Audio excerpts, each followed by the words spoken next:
Hey, what's going on, guys? We're back yet again. We are those podcast guys. I'm Cal. I'm Ian. And today we are going to be talking about. Okay. We're going to be talking about the Fox XMEN X Universe, we should say, because it's not just the X-Men movies and everything. We're going to talk about like Deadpool and all that stuff as well. All of these movies we have displayed for you quite wonderfully right here. Comes from Ian's personal collection because he had them all. I have some of them, but not all of them. So yeah, we already had this one up. Before we jump into talking about them individually, I've got no problem saying that you and I agree on this, in which I full on prefer these X-Men movies over like the MCU. On the whole, yes. Yeah.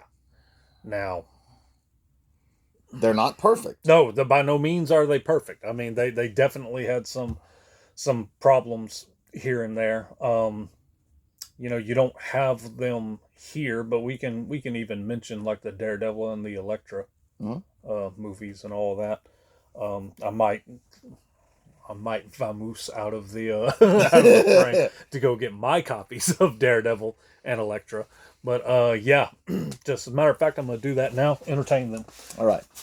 So, as longtime watchers may know, we often, kind of name drop Grant Morrison here and there. And so Grant Morrison's run on the X-Men was actually very influenced by the first movie, which is why you had some thought they were drastic costume changes with the leather jackets and stuff like that during the wonderful E is for Extinction run by Grant Morrison and Frank Whiteley. Again, very influenced by the Fox movie. And I remember hearing, rumblings about this movie for a couple years before it came out. And in all that time, there was only one name that was ever discussed to play Professor X, and that was, of course, Patrick Stewart. And I mean, whenever you hit the bullseye the first time, you set the rest of the darts down and walk away. So that's what they did. Also, I remember having some trepidation. I don't mind saying I actually didn't see any of the X-Men movies in the theaters until Days of Future Past. Actually, now that I think about it,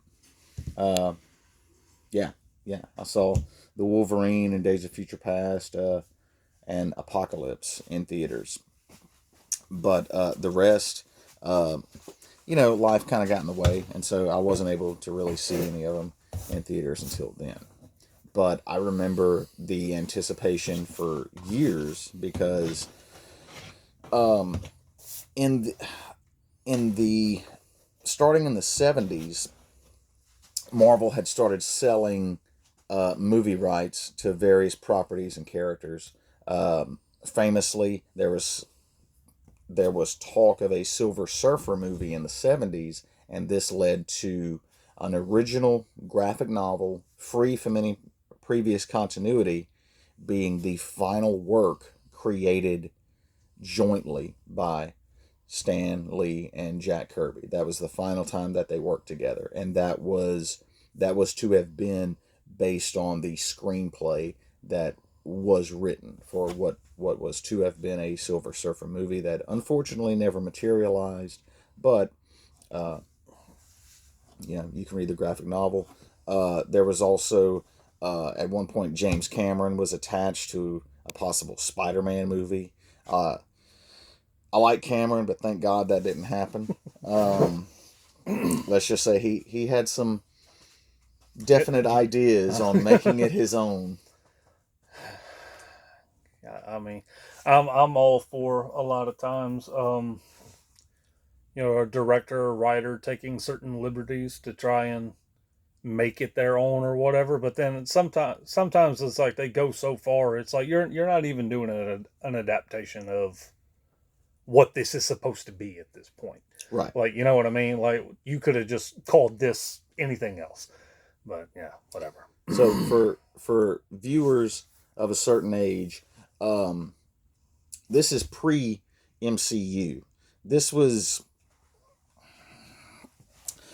like the Bronze Age for superhero movies or for Marvel movies. Like, we weren't to the age of steam or the industrial age yet. No. Like, no, we had a few movies at that point in time, but they were we're talking like, stuff dealing with like the Lou Ferrigno Hulk and Captain America, and because that's as far as I'm gonna go with that. But really, what kind of really kickstarted, I think a lot of people tend to overlook what really kickstarted the modern superhero trend. I say modern, that really began like in the late 90s, early 2000s, and I wish I had at least the first one. Blade. Yep. Blade is really the pioneer. Yes, there. Absolutely. Like more than anything else. A lot of people like to go back to this one because it came out in 2000, I believe. Yeah. Blade predated it. And the first Blade, and I'll go as far as to say Blade 2. It's been years since I've seen either one of them. I remember enjoying both of them. Absolutely. A lot. I remember not enjoying the third one, like, at all. Like, very little to no redeeming qualities from what I can remember. But I've only seen it the one time, and that was back whenever, like, it had first come out. So my opinion may change on it now. But, yeah, the original Blade is really the pioneer with kickstarting what we know now as like the modern superhero era of like movies and stuff, or at least the Marvel age of movies. Yeah. That was like the first shot fired. Yeah, pretty much, because it was like Blade, and then not long after that, like X-Men. And then like Spider-Man and all that kind of stuff. With eventually, 2004, we got Batman Begins, which we all know the legacy that film has behind it. So yeah, but we're not here to talk about like Blade and all that kind of stuff. I brought these other ones. I actually found both theatrical versions to Daredevil and Elektra, as well as the director's cuts to both of them. So we'll get to those here in a minute. But yeah, so X-Men, whenever this movie first came out, it is absolutely a product of its time. Yes. I'm trying to think when it was. I rewatched it. It hasn't been too long ago. Five or 6 years ago, maybe, is whenever I rewatched it, and it does not have a whole lot of rewatch value to it, in my opinion. Like, it has its moments, but yeah, you can tell that like certain special effects that they were attempting to use is like not quite so refined at that point in time.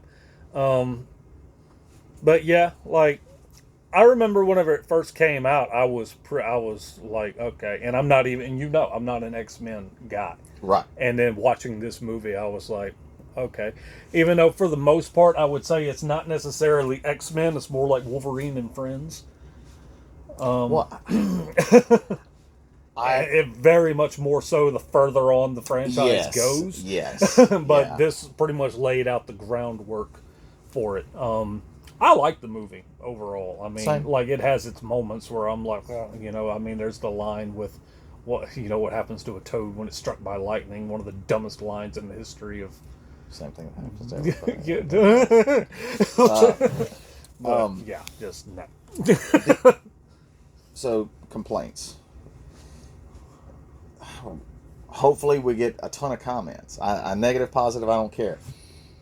Tell me what you hate about this movie. I've never cared for Ian McKellen as Magneto. Honestly, I'm not super great about it either. Like, I like him as an actor. Absolutely. Nothing against him as an actor. Nothing really against the portrayal of Magneto. Yeah, I just kind of never was really behind his casting of Magneto. Whenever I see him, he's Gandalf to me. Right. You know, like, but yeah. I personally don't mind because, you know, the character is complete and utter trash and garbage. Are you talking about Cyclops? I'm talking about Cyclops, one of the worst characters in the history of comic books in general. But I know that How are we friends? I have no idea, because I usually don't be friends with people that actually like horrible characters. But you have a lot of complaints about Cyclops in this movie. And not just this movie. Like, all of the X movies, they slander my boy. Like, they made him tolerable. I was okay with it. Like, he didn't talk a whole lot. That was really good. Okay. It was really nice. Cyclops is my favorite X-Man. Okay. He is quite arguably my least favorite comic book character that's ever been. I'm not saying this just to mess with him. I genuinely have never cared for him. And yeah, like these movies, I didn't really mind him because, like, in my opinion, they did not give him like a big in your face like starring role. I'm like, oh, okay, he's a side character where he deserves to be. I'm okay with it. Now, I will say, apart from its importance as, yes, Blade showed that Marvel movies could make money, this did like gangbusters. Mm-hmm. And this was like, oh, wow, you know. So, like, Blade opened the door. This ran into the house. Exactly. And the other lasting legacy of this movie, inarguably, is the career of Hugh Jackman. So, to the point that here we are, 2025. 25 a quarter century later. 25 years later, and it's like you still, like, when you talk about, because it's going to happen eventually, when you talk about who's going to be the next Wolverine, it's like, they got some massive shoes to fill.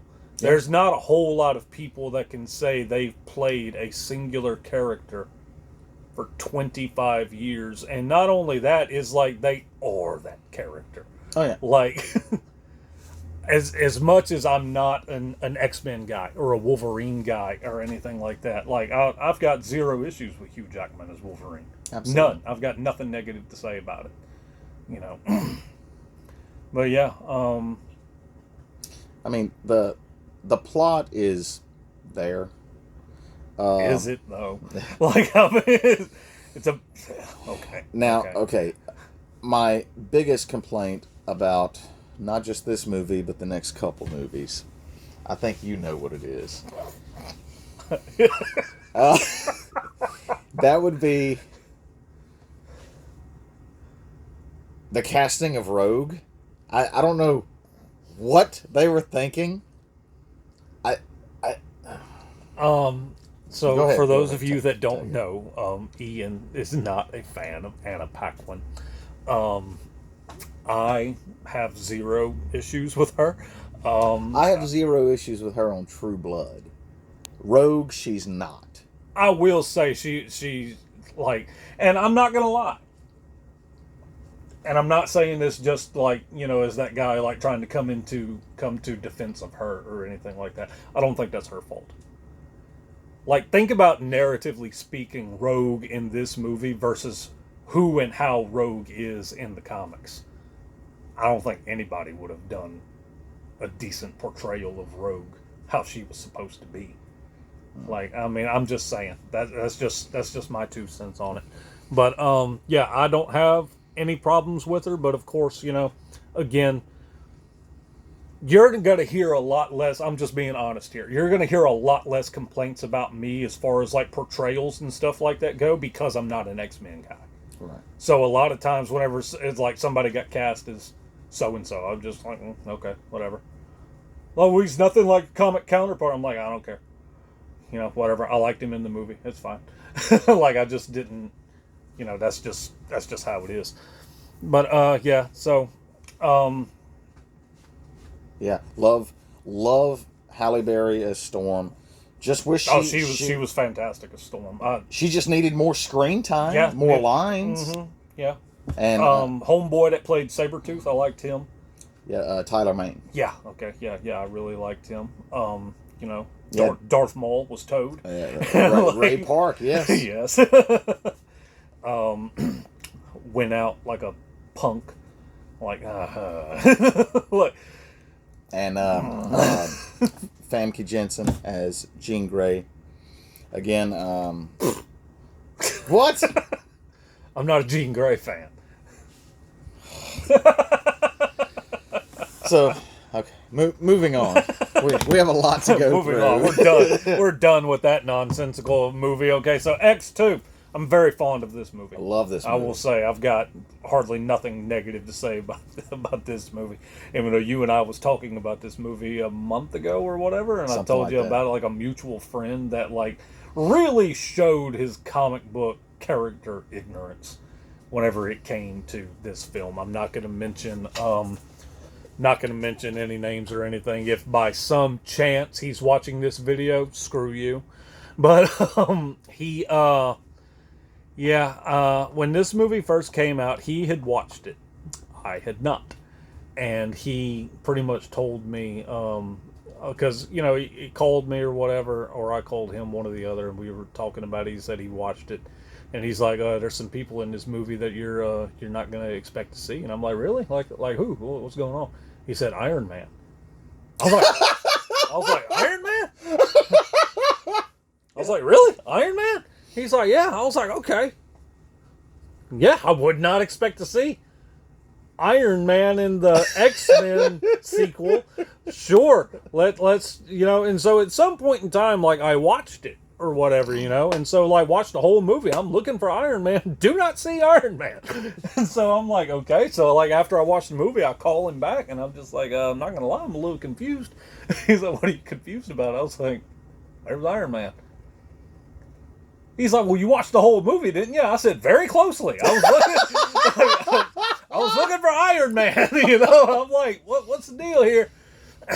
And he's like, nah, man, whenever the, I can't remember a lot of the details about the film. Whenever they're under attack and everything. Yeah, and, the mansion's under attack. Yeah, the mansion's under attack, and Homeboy comes and, like, all the iron, like, shows up on it. He's like, you know, that guy, Iron Man. I'm like, that's Colossus, you dummy. He's like, huh?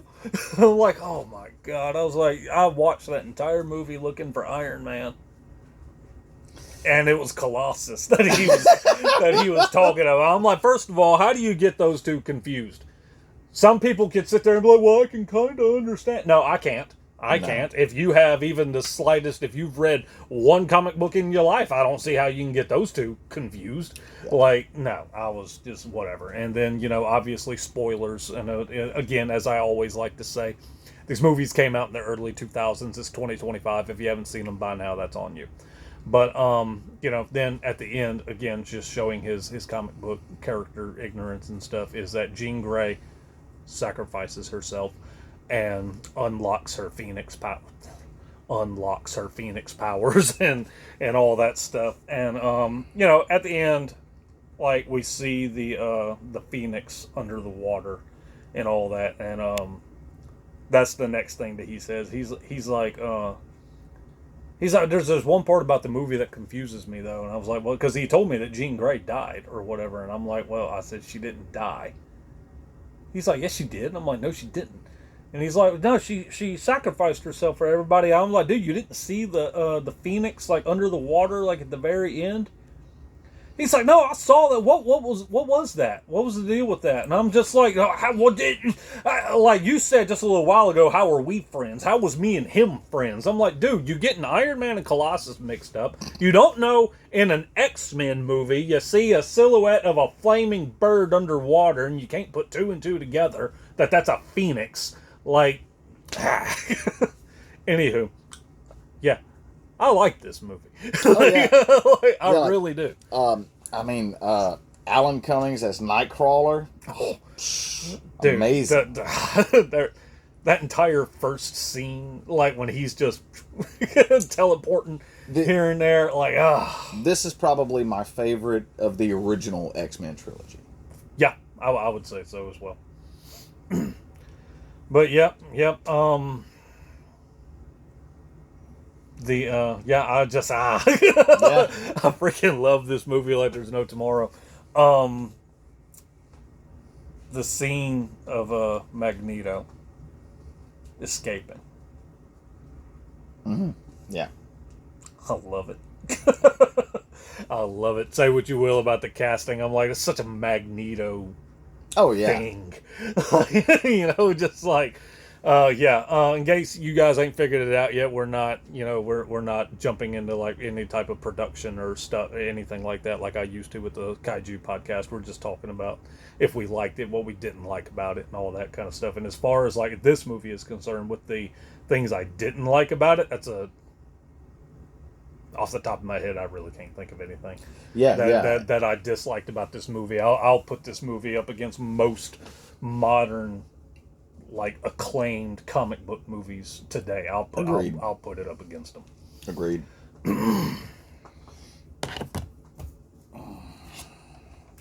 This one, on the other hand. Wait. My favorite thing about this one,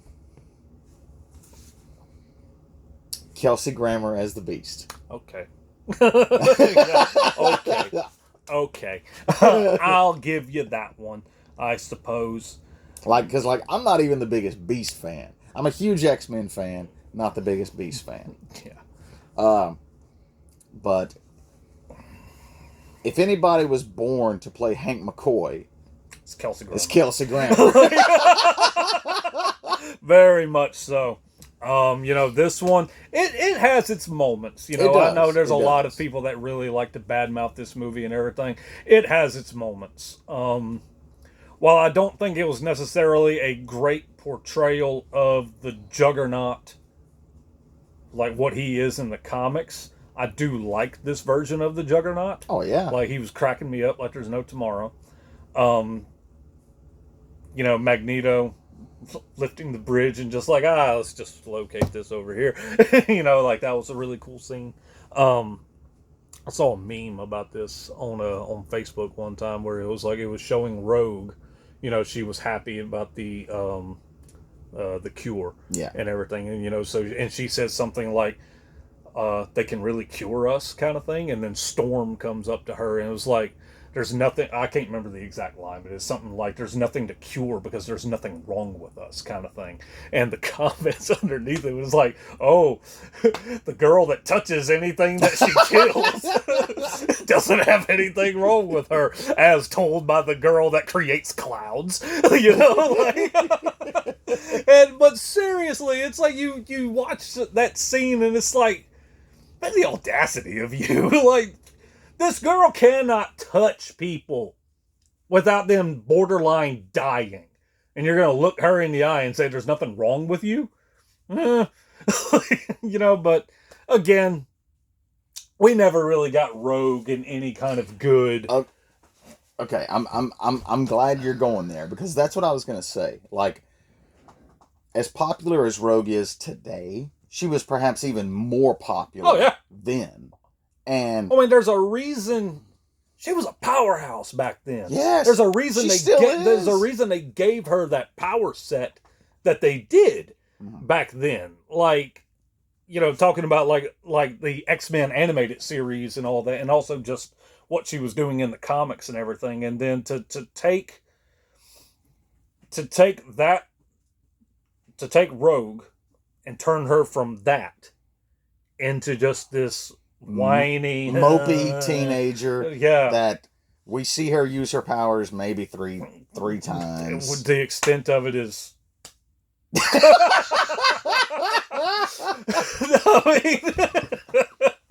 and then other times it's, don't touch me. Oh, don't touch me. Oh, he touched me. Yeah, it's just again, nothing against Anna Paquin as far as I'm concerned. I just think, and I think that's the one of the biggest gripes that so many people have with these Fox X-Men movies is that while there's so many things that they got right, and there's so many things that they did very well, there are so also like an equal amount of like egregious, what the heck were you thinking making this decision kind of thing. And this movie particularly Personifies has a lot that. of that. Oh yeah, like because there's, like I said a little while ago, it has its moments. It has some pretty good action moments, has some pretty good like fun moments and stuff like that. Okay, to me, the highlight of aside from Kelsey Grammer's Beast, which was just awesome, this was a lot of people's introduction to now Elliot Page, as they then portrayed Kitty Pryde and knocked it out of the park. They were awesome as Kitty Pryde. Oh yeah. Honestly, it was the first time of me seeing him at the time. Very little complaints about that casting. Correct. I think what so many people very strongly disliked about this movie was the whole deal with the Phoenix Force. Yeah. Because it's like talk about a swing and a miss. Not just a swing and a miss, you struck out. Like you like tell me you've never read a comic without telling me you've never read a comic. You know what I mean? I mean they Okay, you say swing and a miss. It's like they were swinging at a bowling ball with a slingshot. Yeah, pretty much. Like I don't have to tell you. The legacy of this movie speaks for itself. Like, they killed Cyclops, and I was happy about that. Watching him fade away into nothing. But okay. Didn't just kill him. Killed him off screen. That's great. It's how he deserved to be. Nobody wanted to watch him die. Everyone was tired of looking at him anyway. But no, they weren't tired of looking at him because he barely had any screen time at all. And that's because exactly the way it needed to be. Don't know what to do with a strong male character. Well, if he was one, they would have done something with him. Now let's talk about this burning pile of trash right here. This movie, I went to theaters and watched this crap. This.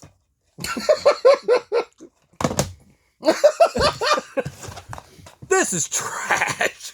Like, okay, so first of all, we get Ryan Reynolds' first outing as Deadpool. Yeah, Deadpool. Which I don't know what they were going for, but it wasn't Deadpool.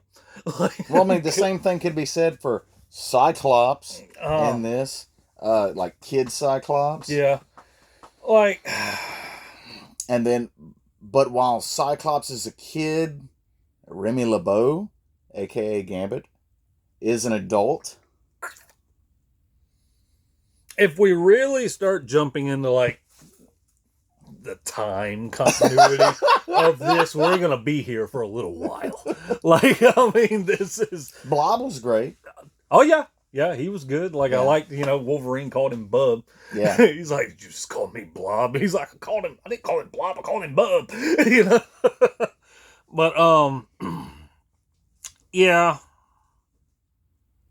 Yeah. All I can say is that I went to theaters and watched this, and the whole time I was sitting there, I was just didn't have, yeah. Like, in some universe, somewhere, this is a good movie. It's just not this one. It's not this one. I'll tell you what.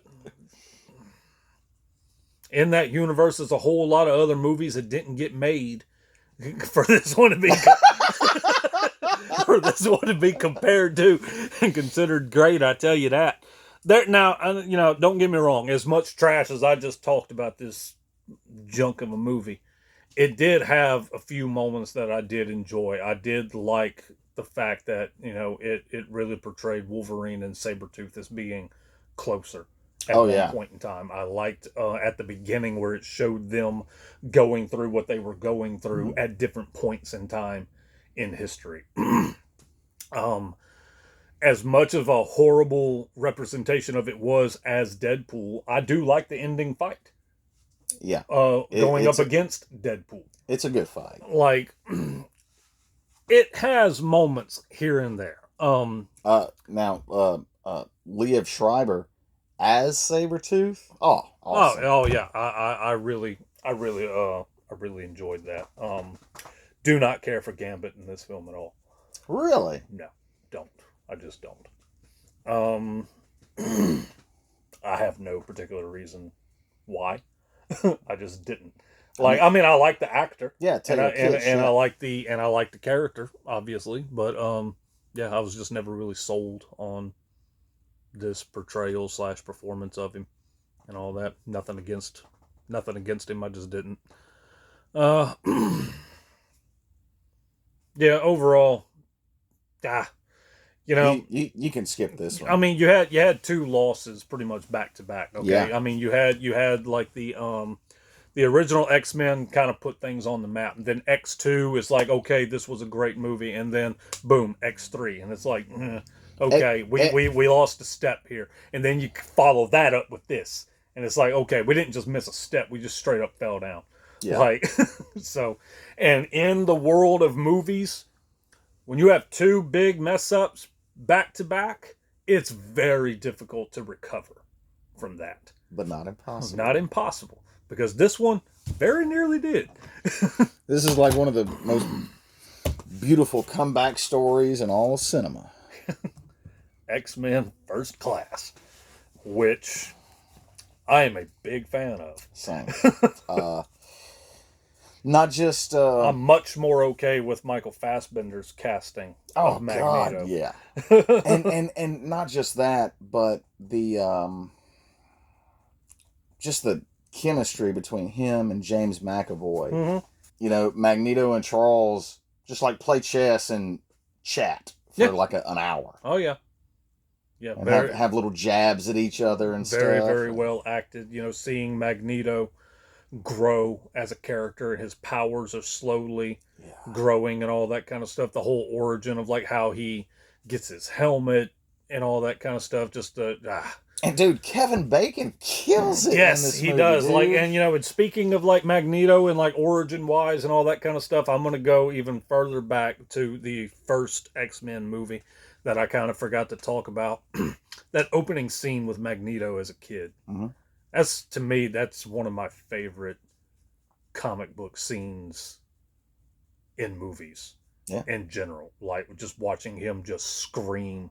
These soldiers are trying to hold him back. He's bending the fence. Like, he's dragging them along with them and all that kind of stuff. And it's like, that's the birth of Magneto. Yes. And it's one of them deals where it's like, you watch that and you just think, whether it's like movie-wise, like, 25 years later, or even like comic-wise or whatever, it's like, that's the moment. Like, the legacy that kid is about to have behind him. You know what I mean? It's a powerful scene for me. It is. And call me crazy. I realize it's an X-Men movie, but I think this one and the next X-Men movie actually have like the best endings of X-Men movies. Yeah. Yeah, I don't have much else to say about this one. Yeah, I mean, like I liked it all the way around. Very little complaints. Yeah, love it. I actually watched it for the first time at Crystal's house. Hey, Crystal. Hi, Crystal. How you doing?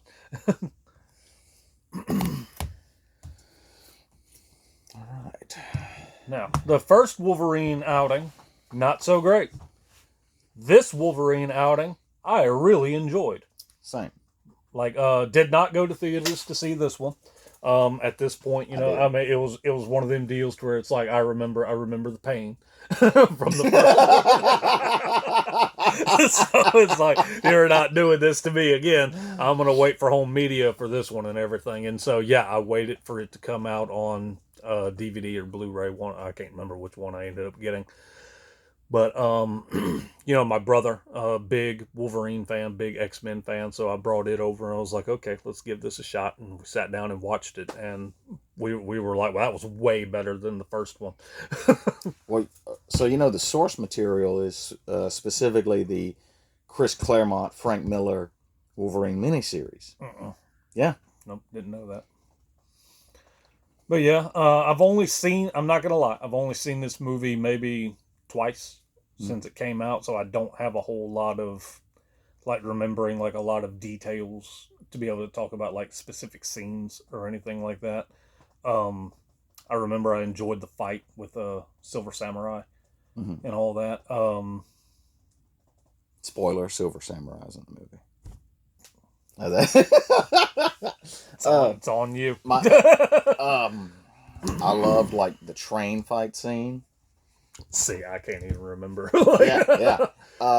And just the part where he's like making his way like to the Silver Samurai, and like ninjas are like coming out on the rooftops and hitting him with chains and all this kind of stuff to try to stop him. Yeah, it. I remember the part. I think it's at the beginning with the whole deal with the atomic bomb Yes. and all that. Yeah, that I thought that was a very good. That was a very good scene. Um, I've thought about for a while now about like rewatching this, and just because it's been so long since I've seen it. But sitting here just doing this episode with you right now, like, nah, I'm gonna have to rewatch this because I remember really, really liking it. And this movie particularly was in development for a couple years, and I want to say James Mangold directed it. I don't see the credits on here, but yeah, James Mangold. But for a while, Darren Aronofsky, the director of The Wrestler and the Whale, was attached to direct. Okay. But that did not come to pass. But what we got was still pretty good. I was not. I did see this in theaters. I was not blown away, but I was not disappointed, and it was a massive improvement from the previous Wolverine movie. Oh yeah, absolutely. And I've always been a big fan of the Wolverine in Japan, Wolverine in Madripoor stories, and to see them finally show that, I was like, yeah, So. Yep. So all right, yeah, I don't have. Let's move on to the next one. Another one that I'm a fan of. Oh yeah. Yep. So X-Men Days of Futures Past. Now, I remember when this one was, when they were talking about it and it being like the big thing of like, well, it's going to be basically the past X-Men movies meets the current X-Men movies. I was just like, what? Yeah. You know what I mean? Yeah. I was like that's a very ambitious crossover for for the time. Yeah, I was a big fan of this movie. And we're going to talk more about this. Is the Rogue cut. We're going to talk more about that here in a second because I think this is about the most useless Agreed cut. Like, to call something an entirely different cut when it's like maybe 30 seconds. Maybe, like, just whatever. But no, I really enjoyed this one. I want to say I went and saw it in theaters, but I really can't remember if I did. I remember seeing this in theaters, and I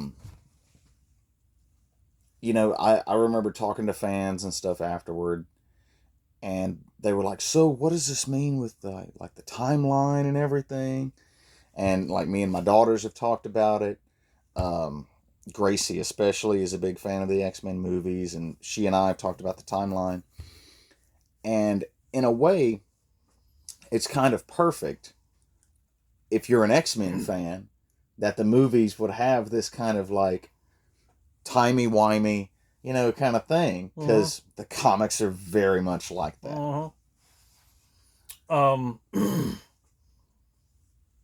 probably just me, Magneto fan. Probably one of my favorite parts of the movie is whenever first of all, anything pretty much dealing with like that battle in the future. Like Yeah. I don't think could have been handled better. Seeing the Sentinels, like, and I'm okay with the Sentinels looking the way that they looked. Sure. Like, I know there was some people that's like, oh, they didn't look anything like something. Like, deal with it. Well, Like, but okay, of course they're not classic Sentinels because they're almost like Nimrod level. And now you're getting like into the weeds with like actual knowing your stuff about Days of Future Past and the grade of Sentinels. But yes, seeing the Sentinels learn and adapt, like, really, like, it makes you see, like, that's why the Sentinels were such a freaking problem. Yeah. For the X-Men, like, and they're going up against them.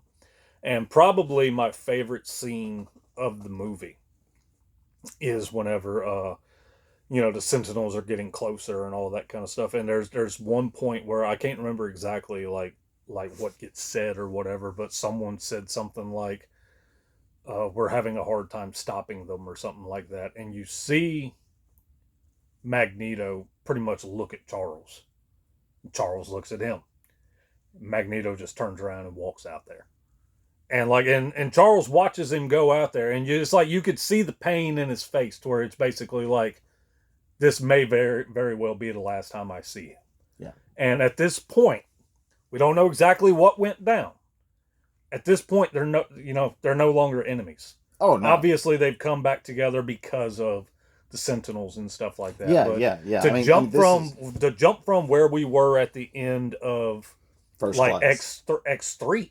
Oh yeah. Like, to see how they are now, to where it's like, I mean, there was so many, because we already saw at the end of X3, Magneto did not fully lose his powers. You barely see the chess piece move and everything. And so it's like, to go from, okay, he's not quite as powerless as we think he is and all that, to Charles and him are working together again, like they're back being buddy and all that. And Magneto pretty much doing it to the point of, like no other mutant really would, of, I'm about to go out there and lay down put my life on the line for these other mutants. Like that's just Magneto. That's how he is. Yep. Like, I mean, and to see him just like pretty much very dire situation. Hey, we can't stop them. They're coming. I'll buy you some time. Silent goodbye to Charles. Charles, silent goodbye to Mags. Out he goes. Yeah, freaking love that scene. Yeah. And the scenes with like Blink and Bishop. Oh God, dude! like even Bobby, even old Iceman, yes! like he God, like I don't have. I love this movie. Like I very much love this movie. But now let's talk about this useless cut that's in front of us right now. Wait, real quick. If anybody from old Disney now is out there, can we get a movie of just Days of Future Past era stuff while all of this cast is still alive? I'd be okay with that. CGI de-age them. But so I remember watching the movie, and then there's talk of, because there was a lot of people that were upset, don't know why, that Rogue wasn't in the movie, because it's like, where is she? She was very much in like the first three. She was very useless. It's probably why she wasn't in this one. And so then you start hearing rumblings of, well, they did film some scenes with her, but they got cut and all that kind of stuff. And so then people started, let's get we want to see like the director's cut and all that kind of stuff. And so then boom, here comes this movie, the Rogue cut. She's in the movie. And so you're sitting there thinking like, okay, let's watch it, see what kind of differences are going to be in it, because you know me, I like watching different cuts of movies and all that kind of Same. stuff. I own every cut, either digitally or physically, of the Alexander film. And you have done the same with Blade Runner, I believe. Yep. Like, so we like watching different cuts of the same film. And so this comes out, I'm like, this is nothing new for me. Okay, let's see what this new cut is. See what kind of scenes she has, like, see what the deal is, in order for this to legitimately be classified as the Rogue cut. And it's like, they go, like, in the theatrical version, you have, at the time, Ellen Page is the one doing the whole thing with Wolverine. Or just Kitty Pryde. Kitty Pryde doing the whole thing with Wolverine and all that. And then in this one, I can't remember exactly what happens. She's incapacitated in some point in some fashion. Yeah. Wolverine starts panicking, and he's like, "Oh yeah, that's right." Because he had a Yeah. bad habit of doing that in Yeah. those movies. Yeah. But so yeah, that happens, and it's like, okay, so we need somebody else that can make this happen, and apparently, Rogue. We've seen no indication of any powers that's capable of doing this. No. At this point in time. No. Is capable of doing this now. And all of a sudden, hey, let's just yank this out of the hat. Rogue can do it. Like. Now, okay, even Kitty doing it is kind of a stretch. Yeah. But an argument could be made, okay, her power is to phase and to make other things phase. Yeah, I mean, at that point, if you're going to get so many people to come back, you should have just got, and she was at the end, the chick that played Jean. Famke Janssen. Yeah, I can't never think of her name. Like, but I mean, she would have made more sense. And it's like, well, how would she have been able to make? There's so many things in the future that happen that, like, also, how did this happen? How did that happen? Why are they friends again? How did Magneto get his powers back? Like, there's all kinds of questions. Also, what's one more to throw in there? She's freaking Phoenix. It's there in the name. So here we go. Okay, Rogue cut. I'm sitting here watching this movie. Where's Rogue? Like, what's happening? Why is there an entire cut of a film named after her and nothing is happening? And so then we get to the point. My money's gone rogue from my wallet. Yeah. So then we get to the point that, Kitty's hurt. Like, okay, let's go get Rogue. I'm like, makes freaking sense. It's the Rogue cut. It's about time we're finally about to bring her into this. So they go fetch her. I believe in this Rogue cut that's whenever Bobby dies. I believe.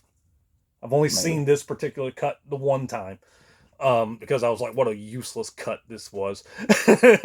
But, like, you could find the Rogue scenes on YouTube, I would imagine, and it's probably like a good minute and 10 seconds long, if that, all accumulated together. So they bust Rogue out, bring her back to the place. She gets behind Wolverine, new powers, mind you. She picks up where Kitty had left off, and she says something along the lines of, like, hello again, Logan, or something like that. I can't remember what it was, and it's like, that's it. That's it. And then I guess Kitty comes back from her coffee break. Is like, oh, don't worry, Anna Marie, I got this. It's just like the whole cut of a movie for that. The one like major complaint I have about this movie is that there's a cut of the film that was literally just a waste of everyone's time. Now, absolutely one of the highlights of this movie, Quicksilver. Yeah. I was trying to think of I've got that next one on my brain. Yeah. But I like how it was kind of implied Magneto's his dad. Oh yeah. Like, just a little inside joke or whatever, and it's like, okay. Like, that's pretty cool. And okay, there's one part in the movie where Quicksilver's like watching TV. He's watching the assassination attempt. Mm-hmm. And he's holding his baby sister. Mm-hmm. And I was like, Wanda. Yeah. So Quicksilver was a great addition to these X-Men films. And again, he's going to stand out much more in the next one that we we go to talk about, which there are times, yeah, I just straight up go to YouTube and it's just like Quicksilver scene. just to watch it because it's freaking awesome. I love that Yeah. scene. And love the actor that portrays him and all that. Not getting into like a speedster versus speedster thing. I legit am a Quicksilver fan. So like from the comics and all that. So yeah, I was very happy to see him included in the films and treat it respectfully. Like, not every X-Men character can say they've been treated respectfully when it comes to the Fox films and all that. But yeah, so this was a great movie. And then, obviously by the end, it's one of them deals to where it's like supposedly ties everything up, connects everything together and all that kind of stuff. And I do like how at the end, like Charles kind of notices that Logan is like something's not right, and he's sitting there, he's like, oh, you and me need to have a chat. God, I can't remember exactly what he says, like, I've been waiting to have this talk with you or something like that, but yeah, overall I love that movie. I really do. Yeah. and like it's so rewarding at the end whenever Wolverine's like past mind like catches up, and he turns and there's Jean, and there's Scott and Storm, and it was so great. It really was a good way to wrap up like the original trilogy of films and all that. So yeah, I love this movie. Same. This and First Class are probably my two favorites out of the whole thing. Now things are getting dark.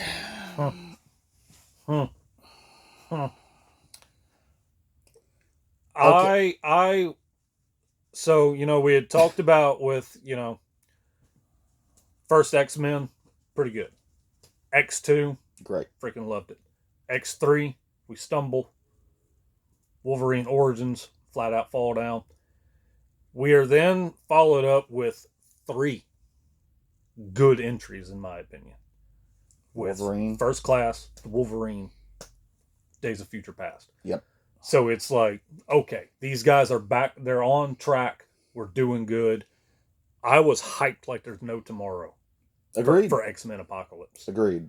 I was like, I cannot wait to see it. Can't wait to see what they're going to do with it and all of that. And did we see this in theaters together? I think we did. Okay. Yeah. I'm not going to say it's a bad movie, but I was very disappointed with it. I would agree with that. I don't think it's a bad movie, but there are some less than great portrayals. And I don't blame the actors necessarily, because, an actor can only do so much with the material that they're given. I didn't like the portrayal of Apocalypse. Agreed. I really did not like the portrayal of Psylocke. I don't have a whole lot of issues with the chick that played Storm. I have some questions, narrative speaking, right? Because you have Days of Future Past, like, okay, this wrapped everything up and all that kind of stuff. So it's like it's all supposed to be like the one timeline.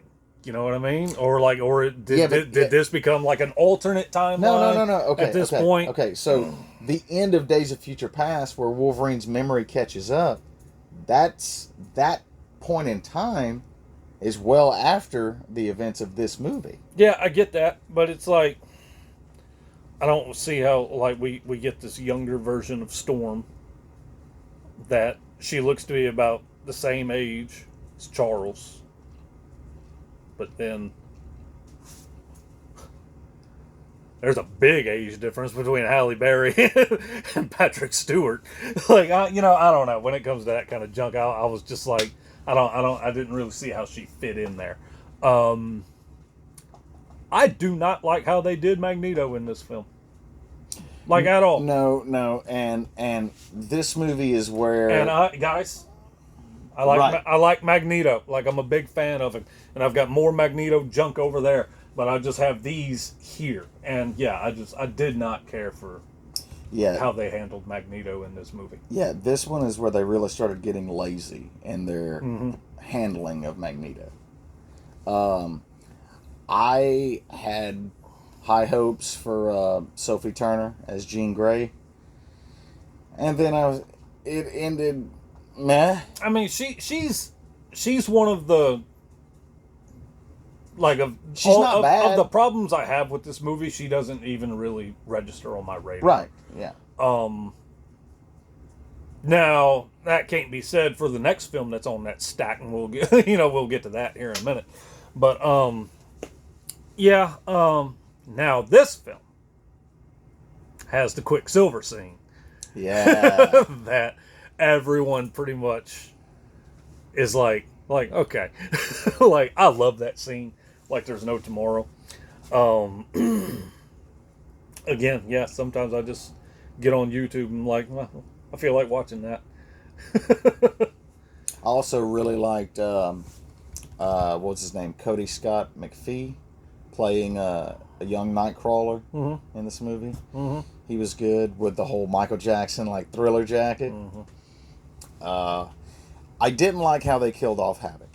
No, I didn't care for that either. I remember watching it and seeing, like he shoots the beams, the explosion happens, and it's one of them deals of like, when you start seeing everybody that Quicksilver is taking out of there, it's just like, I didn't see Havoc. You know what I mean? And then after it's over, I'm like, where's Havoc? Like for like a solid 5 minutes, like it was just a loop. Like, where's Havoc? Where's Havoc? I know they didn't just kill Havoc like that.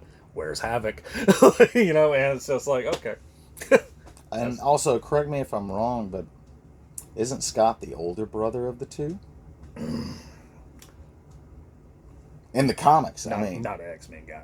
I can't tell you. But I don't know that level of detail. I'm pretty sure, yeah.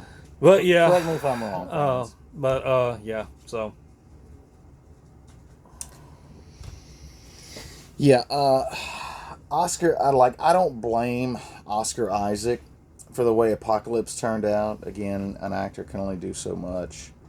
But talk about a character with incredible potential in Apocalypse.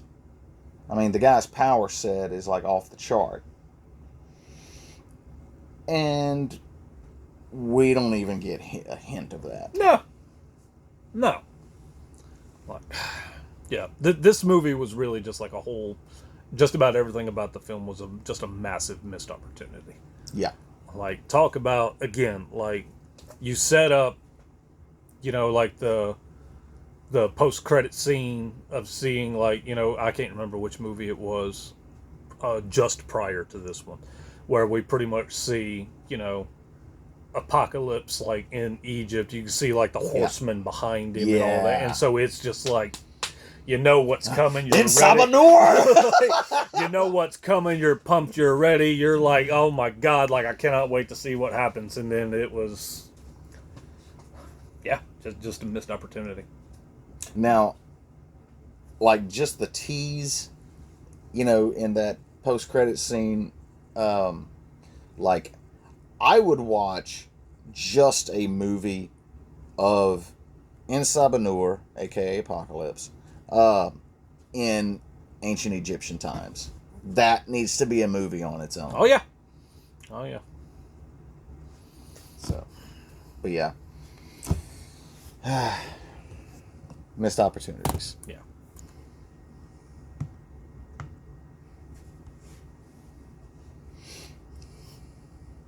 You know it. You love it. Talk about a redemption story that is extremely rare for Hollywood. Oh, yeah. To go from the version of Deadpool that we had in Origins to Deadpool. Yeah. He's the mark of the mouth. I mean, they nailed it. Like, yeah. I mean, there's really no other way to put it other than they freaking nailed it.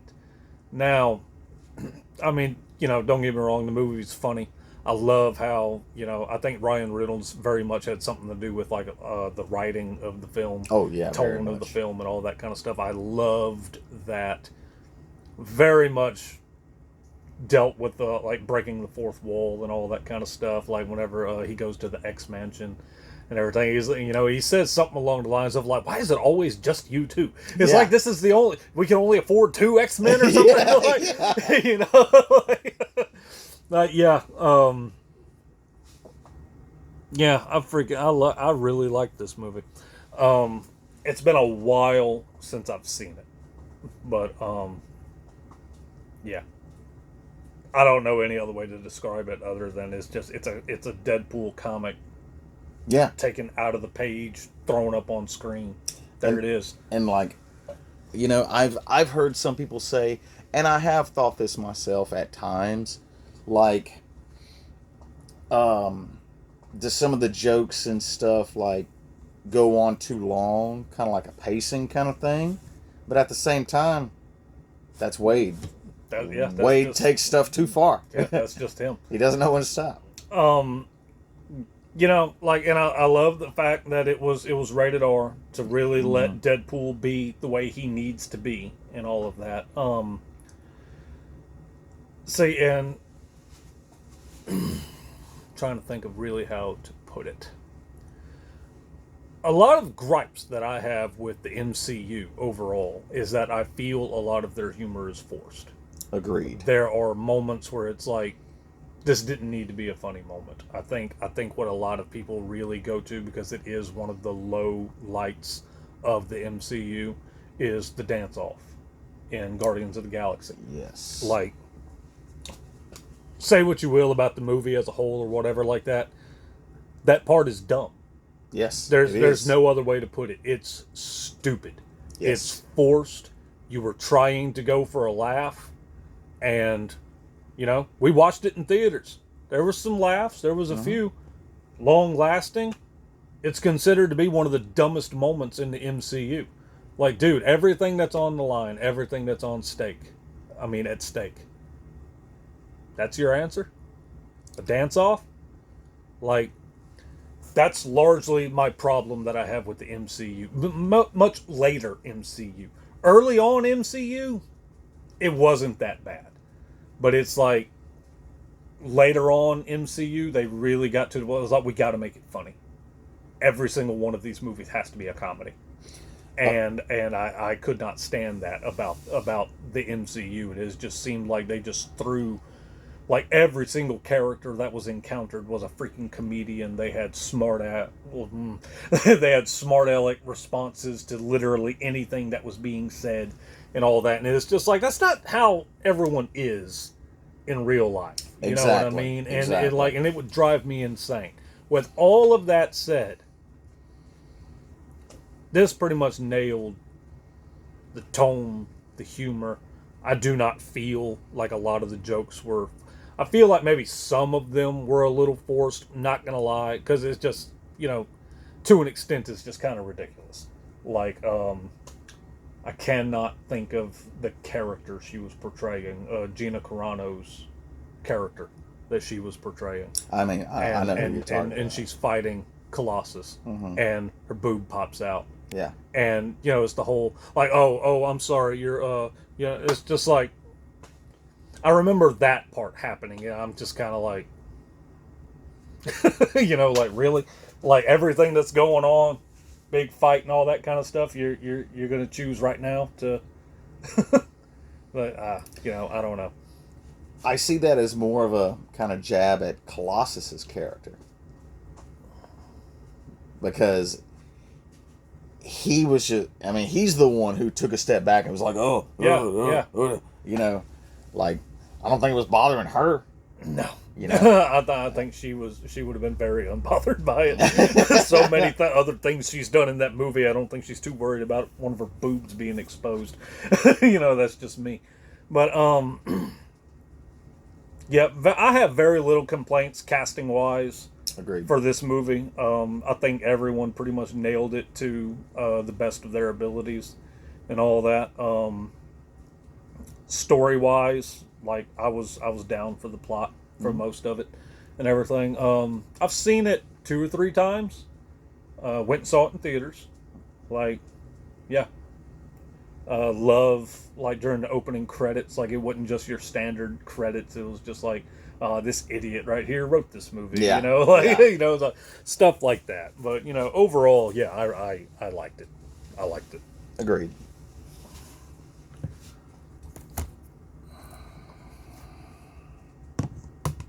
Huh.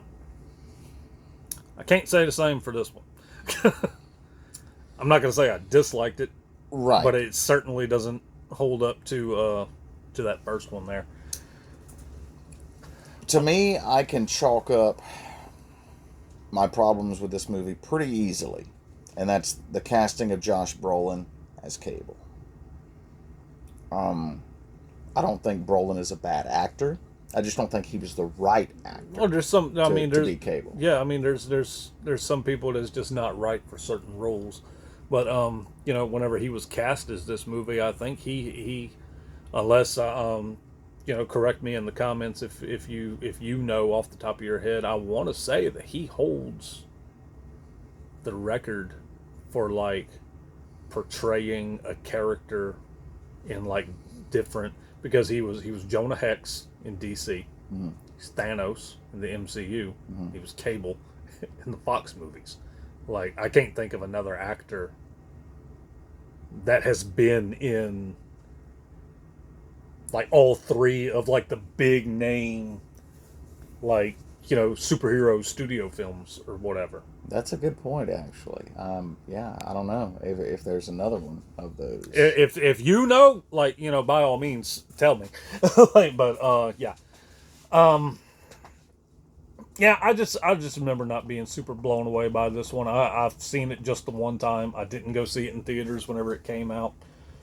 Just decided I was gonna wait for the DVD, and got it and watched it, and it was just kind of like, it's whatever. I like Domino. Oh yeah, man, Zazie Beetz killed it as Domino. Yeah, the whole sequence of like showing, because you sit there and be like, really, luck is a superpower. There's a whole scene dedicated to showing how luck can be a superpower, and it's like, okay, and if you don't fall in love with her while you're watching this movie, I don't know what to tell you. You don't have a pulse. Yeah, because she was great. She's probably, I would say, she's the highlight of the film for me. Her and what's his name, Peter? Yeah. Yeah. Oh man. Yeah, Peter's great. Fans know. Yeah, fans know. But yeah, speaking of fans know, we glossed over it in the first one, Hydra Bob. Yeah. Yeah. Fans know. But yeah, I would not have picked Josh Brolin. Who would you have picked? David Harbour, Chief from Stranger Things, Red Guardian now in the MCU. Okay. It actually came down to David Harbour and Josh Brolin. And oh yeah, he would have been way better as Cable. He fits it physically. Like, I mean, Josh Brolin is not a big guy, and Cable in the comics, he's a big dude. Yeah. Like, Cable's massive. Yeah. Well, yeah, I've only seen the movie the one time. Can't remember a whole lot about it. So. Or if a movie with Cable had been made 20 years previous to this, I would have picked Bruce Willis. Oh, yeah. Because to me, like, in my mind, Cable is just like time-traveling John McClane. He gets into stuff. He gets messed up. He goes, that's Cable. Yeah. So, yeah, not a super positive outlook on this. I'm not going to say I didn't like it, but I also, like, I mean, again, I've only seen it the one time, so it's not like I'm in a hurry to rewatch it. Right. That's just how I feel about it. And to me, it wasn't just the casting of Cable. It was also Cable's backstory with his family. Cable doesn't have that. So. Next. Okay, so now we're deep breath. Okay, so like it's not very often in Hollywood that you get the chance to literally try again, to fix what you screwed up. An even rarer thing to occur is to screw it up again. Yeah. This is the product of that. So by the time this movie and the next one that we're going to be talking about, by the time I think this one had come out,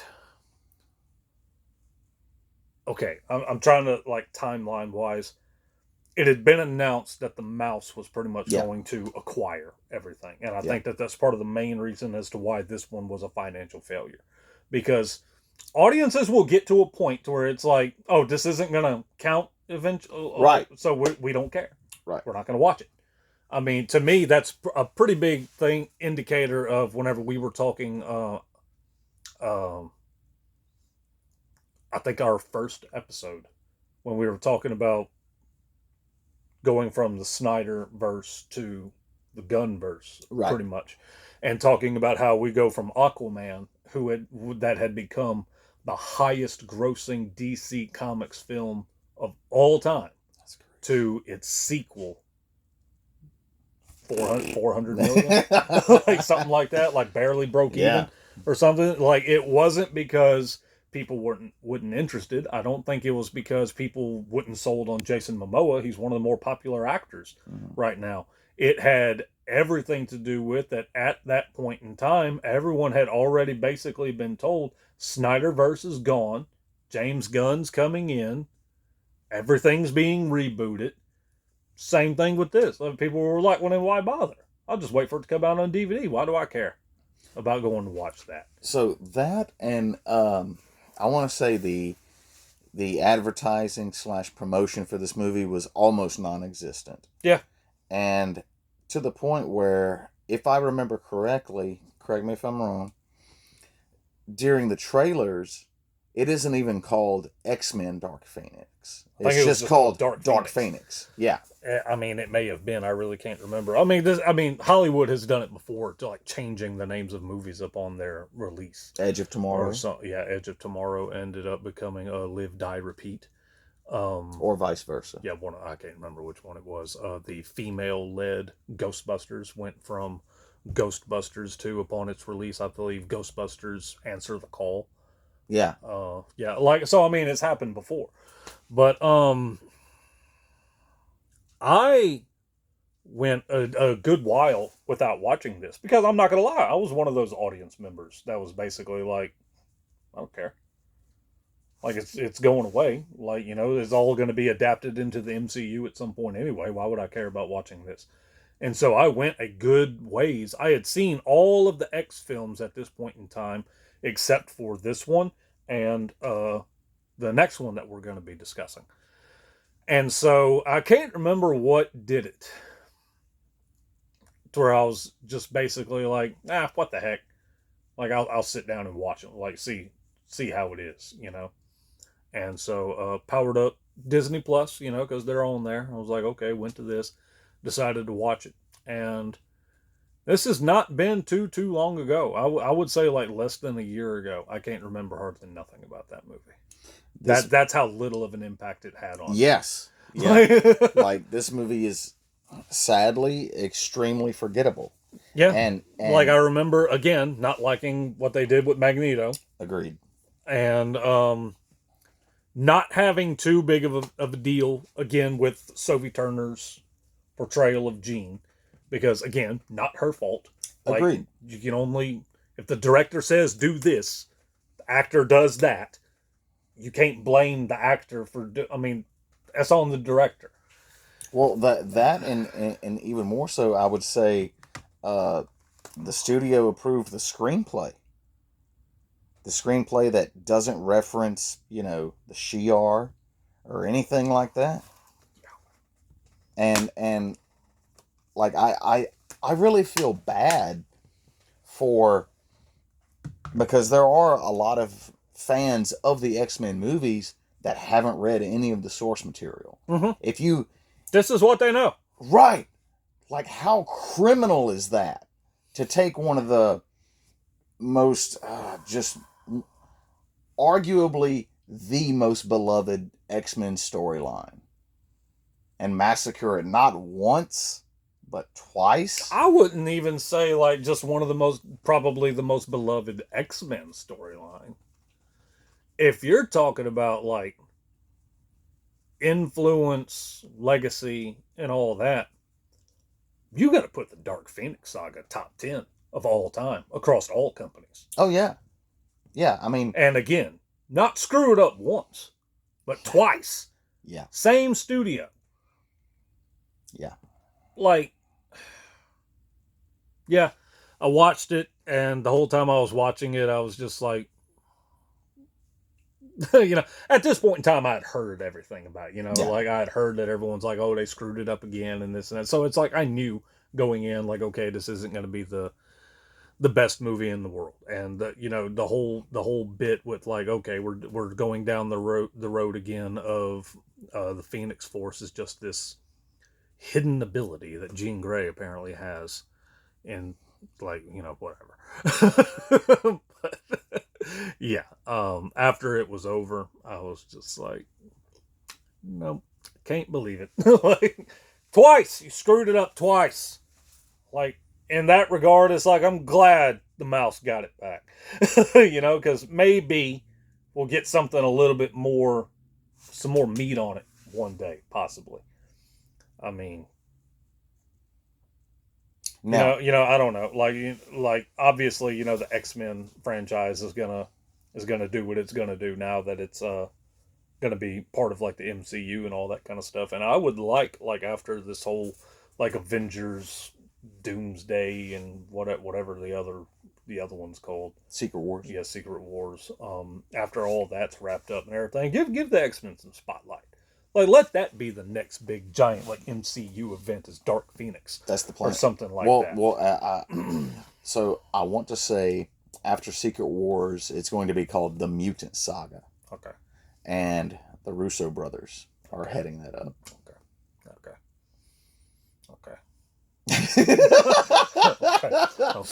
So we trust. Yeah. Let's see what happens here. So I want to say it was the end of Apocalypse that was the post-credit scene in that. The whole, there's some mysterious people stealing genetic material, and they shut the briefcase and it says Essex. I can't remember. I think so. Okay. No.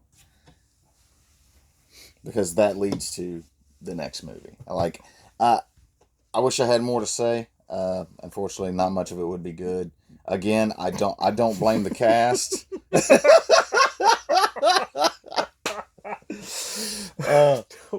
Shots fired.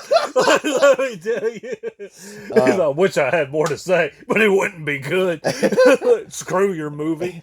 But seriously, I don't blame the cast. I blame the studio. Mm-hmm. So, yeah. Get that trash out the way.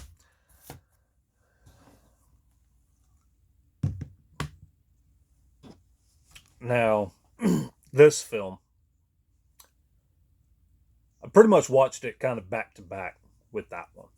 Really? Yes.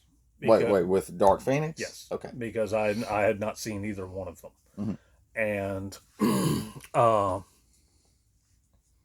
so I was like, okay, we'll check this one out too. I mean, at this point, I'm like, it's the final X film at that time that I haven't seen. So I was like, whatever, let's go ahead and watch it, check it out. I wasn't super impressed with it. I didn't dislike it. Like, it's one of them. It's kind of in the same vein as like Dark Phoenix, really. To where like after I was like done watching it, I was just kind of like, okay, I saw it. Anya Taylor-Joy is, and I don't think I'm in the minority here, easily highlight of the film. Like, oh yeah. Like, the part at the end where it's like, you got to see dude. Okay. So go ahead. Okay. Take it away. So apparently you got some things to say. So okay. So One, I don't know if people can read this. That this is the New Mutants movie. I actually know a lot of people who don't even know this movie exists. But so I was actually like really looking forward to this movie, Well, and there for a while, there was questions about if it was even going to be released. right, right. So I was pumped whenever it got released. I bought it, took it over to a mutual friend of ours. We watched it, and there are little teases throughout the movie where you see Ileana with this stuffed animal that she refers to as Lockheed. And I was like, what? Wait, maybe. And, uh, and finally, towards the end of the movie, she fully activates her powers and like armors up. And then we see this little winged creature land on her shoulder, and it's freaking Lockheed. and like we were so hyped, we like paused the movie and we got up. We're like, yeah, it's Lockheed. Like.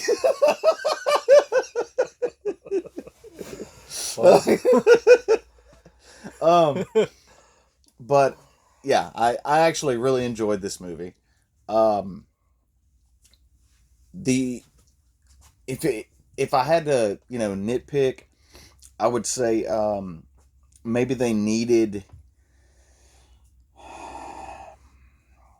a more recognizable villain, and for that I would have easily gone Mr. Sinister, and I would have got John Hamm to play Mr. Sinister. I'm actually okay that they didn't waste Mr. Sinister on this. Okay. Like I think he needs something bigger than this, in my opinion. That's just me. No, I don't I don't disagree with that point. But yeah, this was one of them deals because again, I'm not an X-Men guy. I have very little to no ties to the comics. I have very little to no ties with any characters involved or anything like that.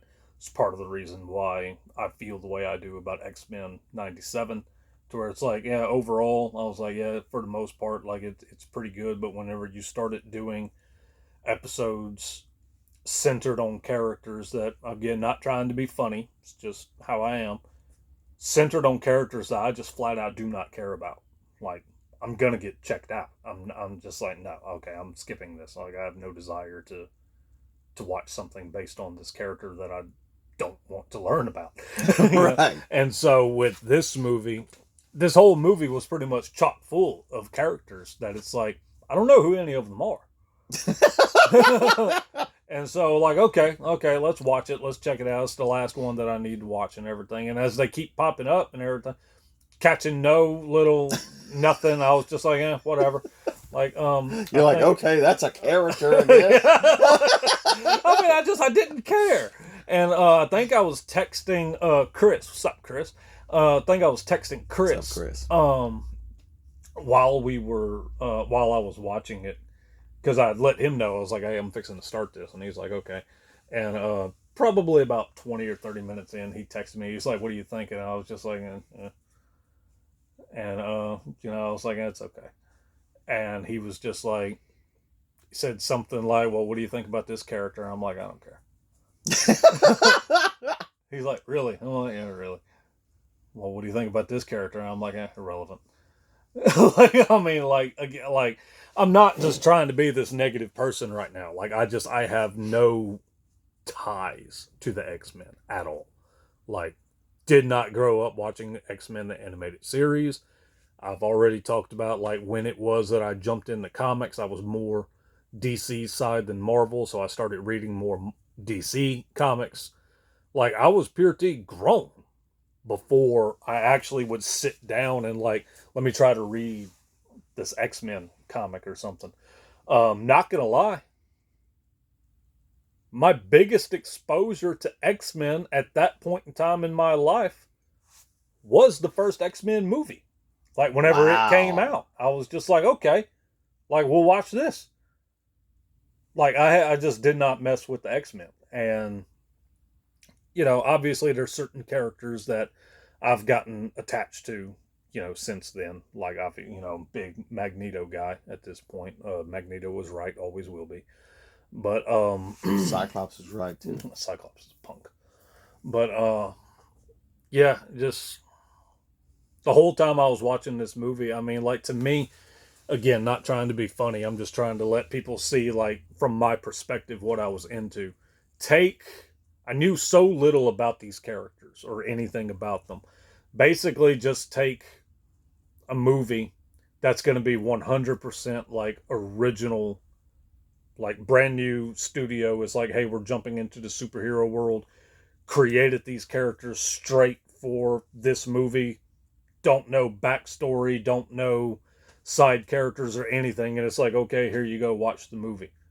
That's literally me whenever I was watching this. I didn't know anything about any of them, none of the history, nothing. You might as well have been watching Chronicle. Pretty much. Like, I mean, I was just like, something would happen, and I'm just like, is that fan service? Like, am I supposed to? Like, what is that supposed to be? Like, but yeah, that was just. But yeah, I will say Anya Taylor-Joy, definitely the highlight of the film. She's really the highlight of just about any film that she's in. I mean, because I like her for more reasons than one.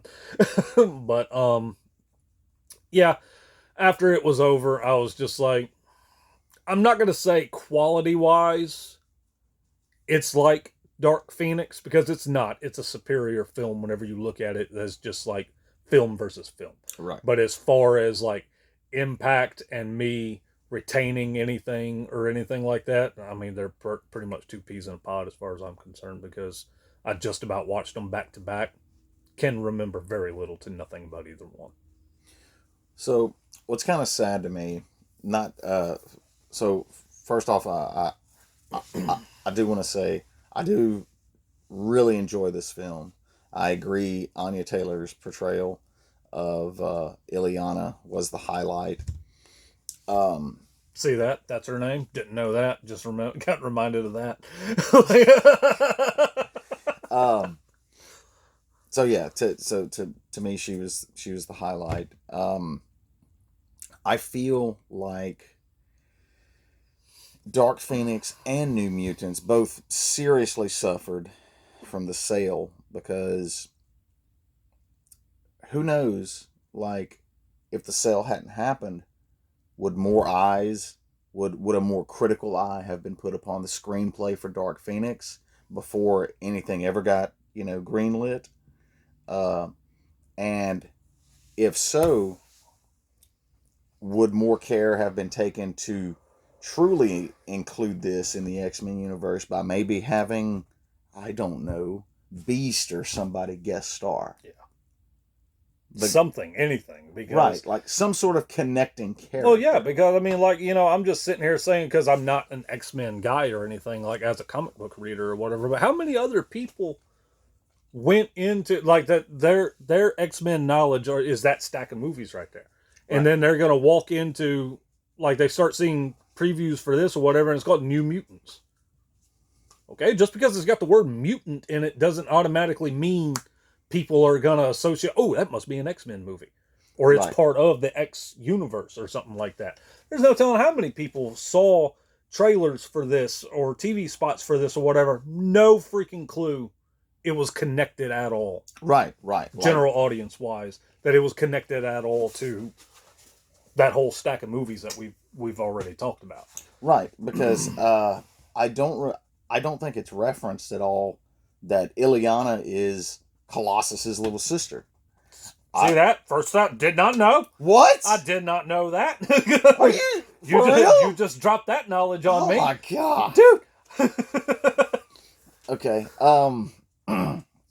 Also, the character of Lockheed, the little purple dragon, he's never been a stuffed animal in the comics. Okay, see. He's like from another dimension or something, or like some other world, and he's actually closely associated with not just Ileana, but also Kitty Pryde. Okay. He like goes back and forth between them. Okay.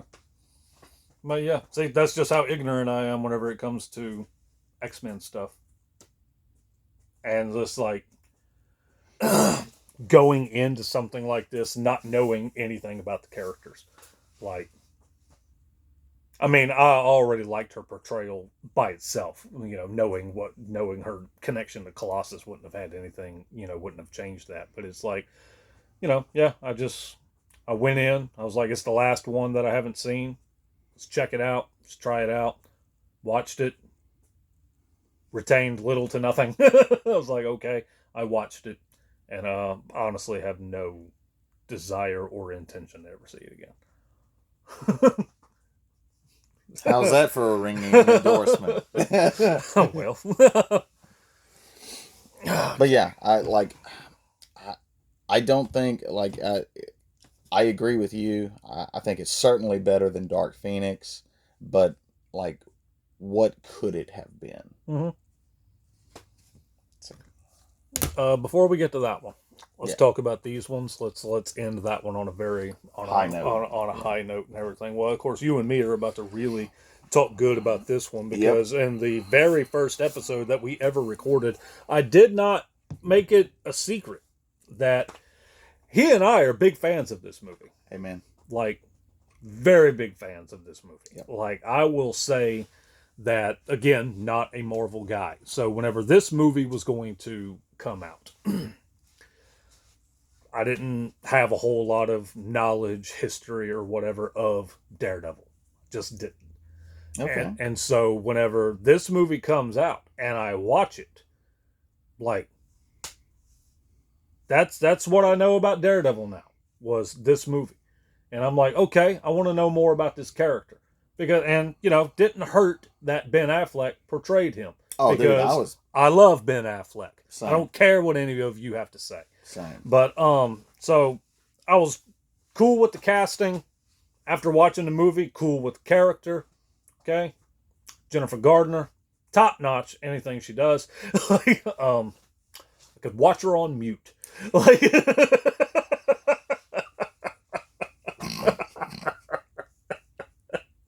yeah. But so after that, I was like, okay, let me jump into the comic world, try to find a few things concerning Daredevil, see if this is a guy that I'm gonna follow, like, you know what I mean?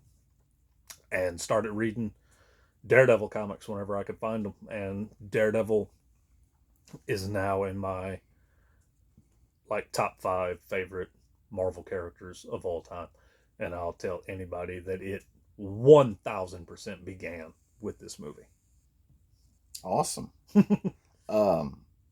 Okay, so one, I was hyped for this movie before it came out. My introduction to Daredevil was very early. I was 5 years old, and I was having surgery, and they wheel me into surgery. I get wheeled out. Everything's fine, and my grandparents, come up to the hospital, of course, see me in recovery, and they bring me a paper bag full of comics that they went someplace, and there was a spinner rack, and my grandpa just started grabbing, and in that stack was a Daredevil comic. It was not an issue of great significance, but it stood out to me that, wow, this character's different. Oh yeah. And it wasn't just oh, he's blind. It wasn't just that. It was just the way he carries himself. Mm-hmm. And I've liked Daredevil ever since. He's a professional Frank Castle. But and so in a lot of ways, my introduction to Daredevil being this movie, obviously, it's going to be easier, because I've met so many people that despise this movie with everything that they've got. But it was going to be easier for me going in, being very ignorant whenever it comes to a lot of Marvel stuff and a lot of Marvel characters. When you don't know hardly anything about Daredevil and then jump into that movie, you're going to have a better outlook on the movie just because you don't have anything to base it on, Right. you know. And so that's whenever it's like, okay, I'm gonna go back, start searching for some comics, read them and all that. And so started reading comics here and there. And so that's whenever I would be like, oh, okay, like that character is actually like this, or that, you know, like finding out that uh while I love Michael Clark Duncan's portrayal of Kingpin, like it's not what Kingpin looks like. You know what I mean? That's all I'm gonna say. But yeah, just Not, but I mean, again, like lifelong fan of Daredevil. To me, like that was not at all no, like no, any sort of issue. no. Dude, I'm not gonna lie. Vincent D'Onofrio as Fisk in the Netflix Daredevil. Well, it's Disney Plus now, but originally the Netflix Daredevil series, which I've got great things to say about that series from what I've seen of it, and I loved his portrayal of Kingpin. Like I love Michael Clark Duncan's portrayal of Kingpin. Mm-hmm.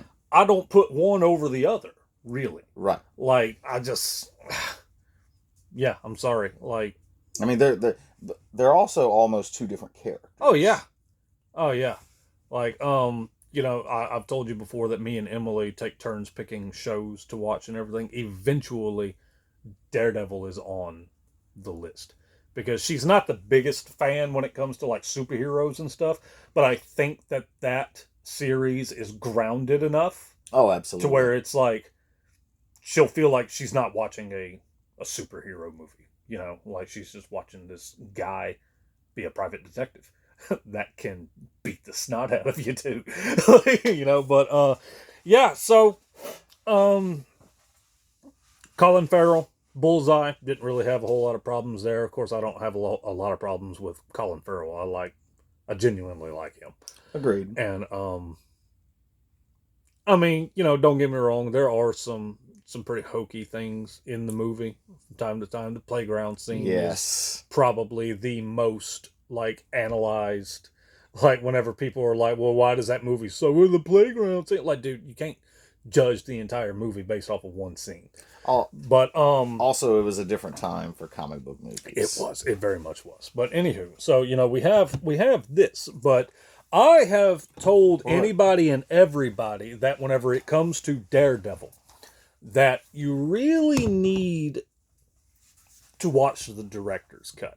I would say watch the theatrical version as well, just because I like the movie and I'll recommend it to anybody. But the director's cut is in every way a superior film to this.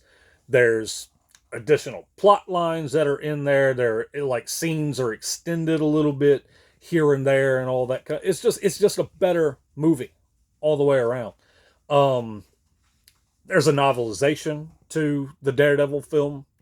I read it, really enjoyed it.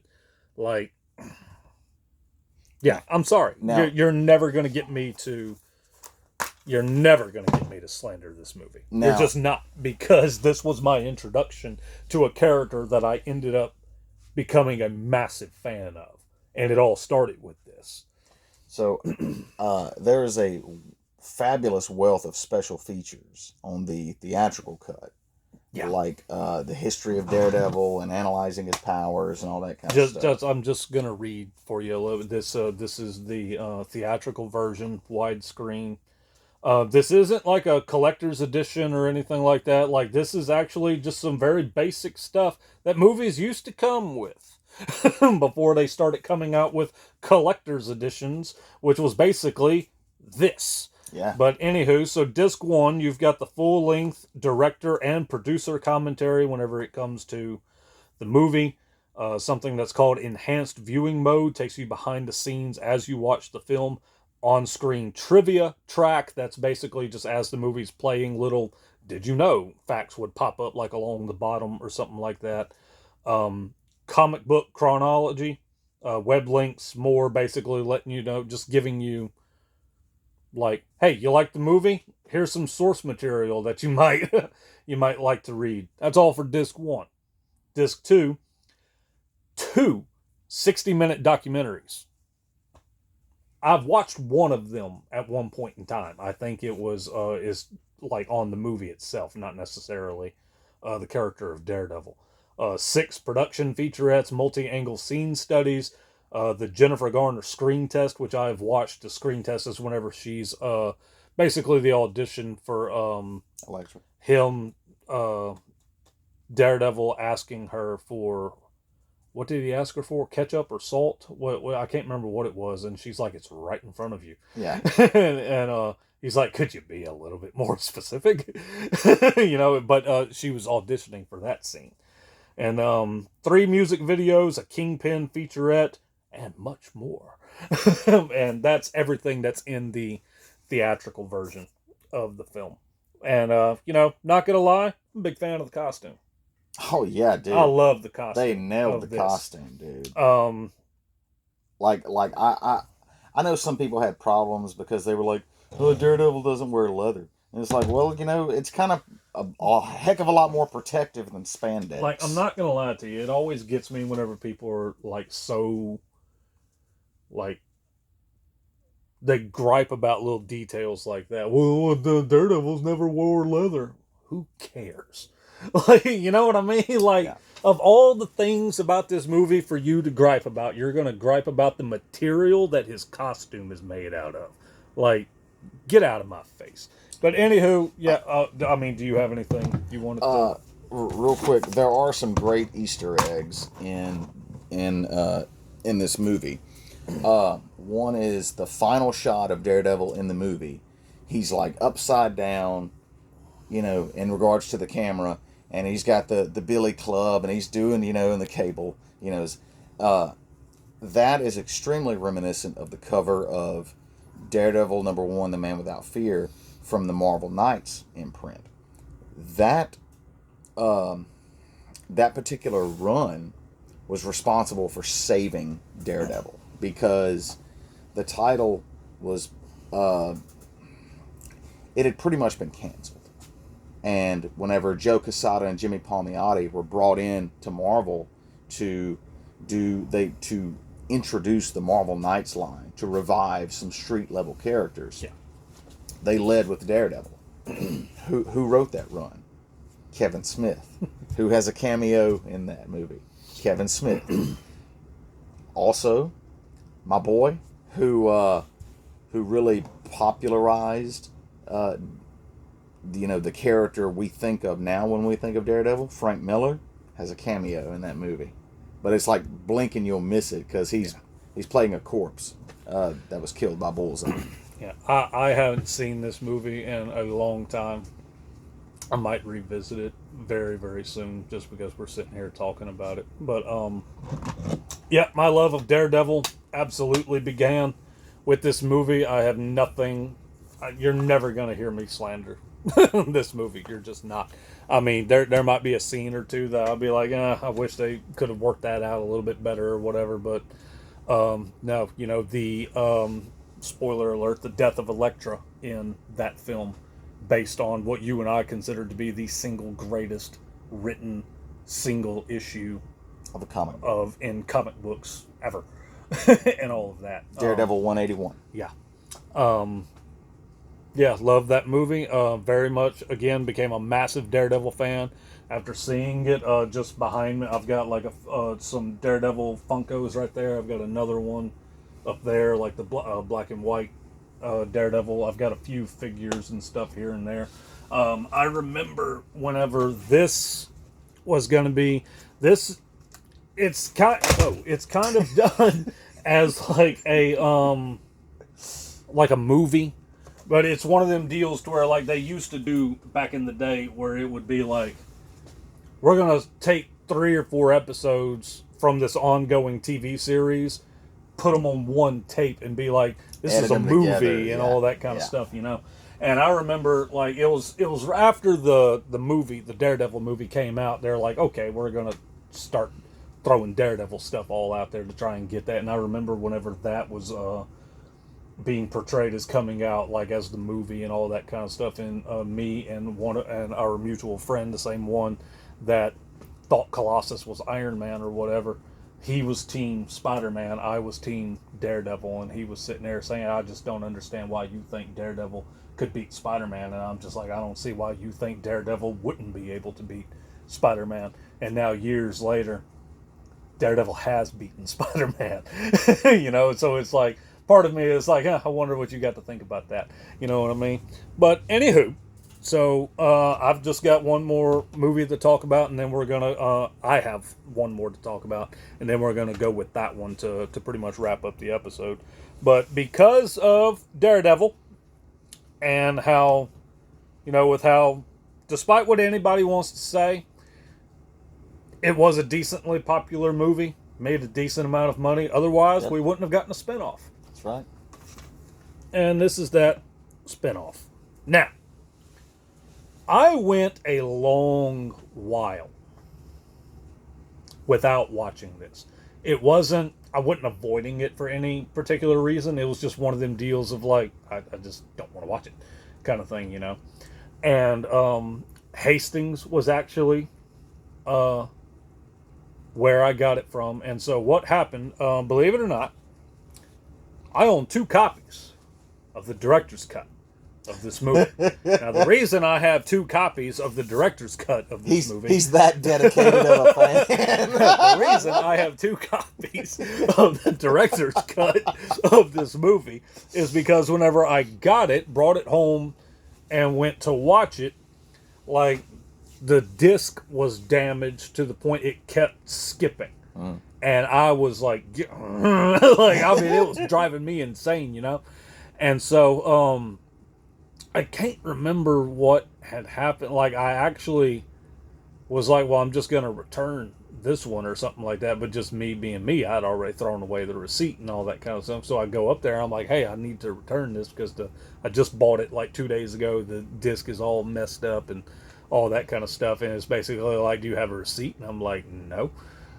Like, I said, I don't know where it is. And it wouldn't take it back. And I'm just like, okay, all right, that's all I need to know. So I hope you bought it used. No, I did. Okay. I did. And so I was like, well, dang, it was like, you know, I want to watch the freaking movie because I had seen enough of it that got me interested in it, but it kept skipping so much, I was just like, I'm not even going to bother trying. So I went to try and find another copy of the director's cut. Couldn't find it. But what did I do find? The theatrical version. So I'm like, okay, whatever. I'll watch the theatrical version. Buy it. It was used. It was only like $4.99 or something like that. Like, okay, we'll watch it. Let's check it out. Go home, watch it. No issues while watching it or anything. But already just seeing like the opening scene and seeing the way that they cut and edited and spliced to go from the scene in the director's cut to the theatrical version. I was already kind of like if they're cutting like these kinds of things, like you know what I mean? I'm like, this doesn't bode well. So watched the theatrical version, was not super impressed with it. But then the more I thought about it, the more I was like, you know, the director's cut of Daredevil is by and large the superior version of that movie. And so I'm like, I already know the opening scene of the director's cut was better because I'd witnessed them both and could watch them, put them side by side. And I'm like, the director's cut was better, obviously. So I'm like, So I'm like, okay. And so I would go back to Hastings periodically, and just as I would be in there, and wait for another copy of the director's cut to come in. Till finally one day I show up there. There's the director's cut. And I said, okay. So then I buy the director's cut. So I've got 2 copies of the director's cut of this movie. And watched it, and I can honestly say, still not super fond of it, but it is better than the theatrical version. So Agreed. yeah, to me, this one just doesn't really hold a candle to Daredevil. I'm not saying it's a bad movie, but I'll say it's a bad movie. Okay, I've seen way worse. Agreed. But like, didn't you see this in theaters? I saw Elektra in theaters. Look, you was trying to keep that one on the down low. No, I was actually gonna say that. And okay, not only did I see Elektra in theaters, I own the director's cut as well. And I have the regular and director's cut of Daredevil, just like you. Yeah. But man, to me, the best part of this movie, aside from Jennifer Garner, is Scott Glenn as Stick. Yep. And the guy with the tattoo thing, you know what I'm talking about? It's been a while since I've seen it. Yeah, I'll probably revisit it as well. Just in preparation for another film that we'll probably briefly talk about after that one. You know what I mean? But yeah, so I felt, well, you guys saw, I had to walk away from it and everything. Like, if we were going to talk about the Fox X-Men movies, just talk about Daredevil and Elektra as well. Elektra, not so great. Daredevil, I'll tell anybody to go give it a shot. And if you don't like it, I know you're entitled to your opinion, but I don't care about it. So just throwing that out there. So moving on to the final film. At least for in-universe timeline. In-universe timeline. So yeah, I went to theaters to watch this. When they announced this movie, that they were pretty much going to have everything come to a close. It's going to be rated R.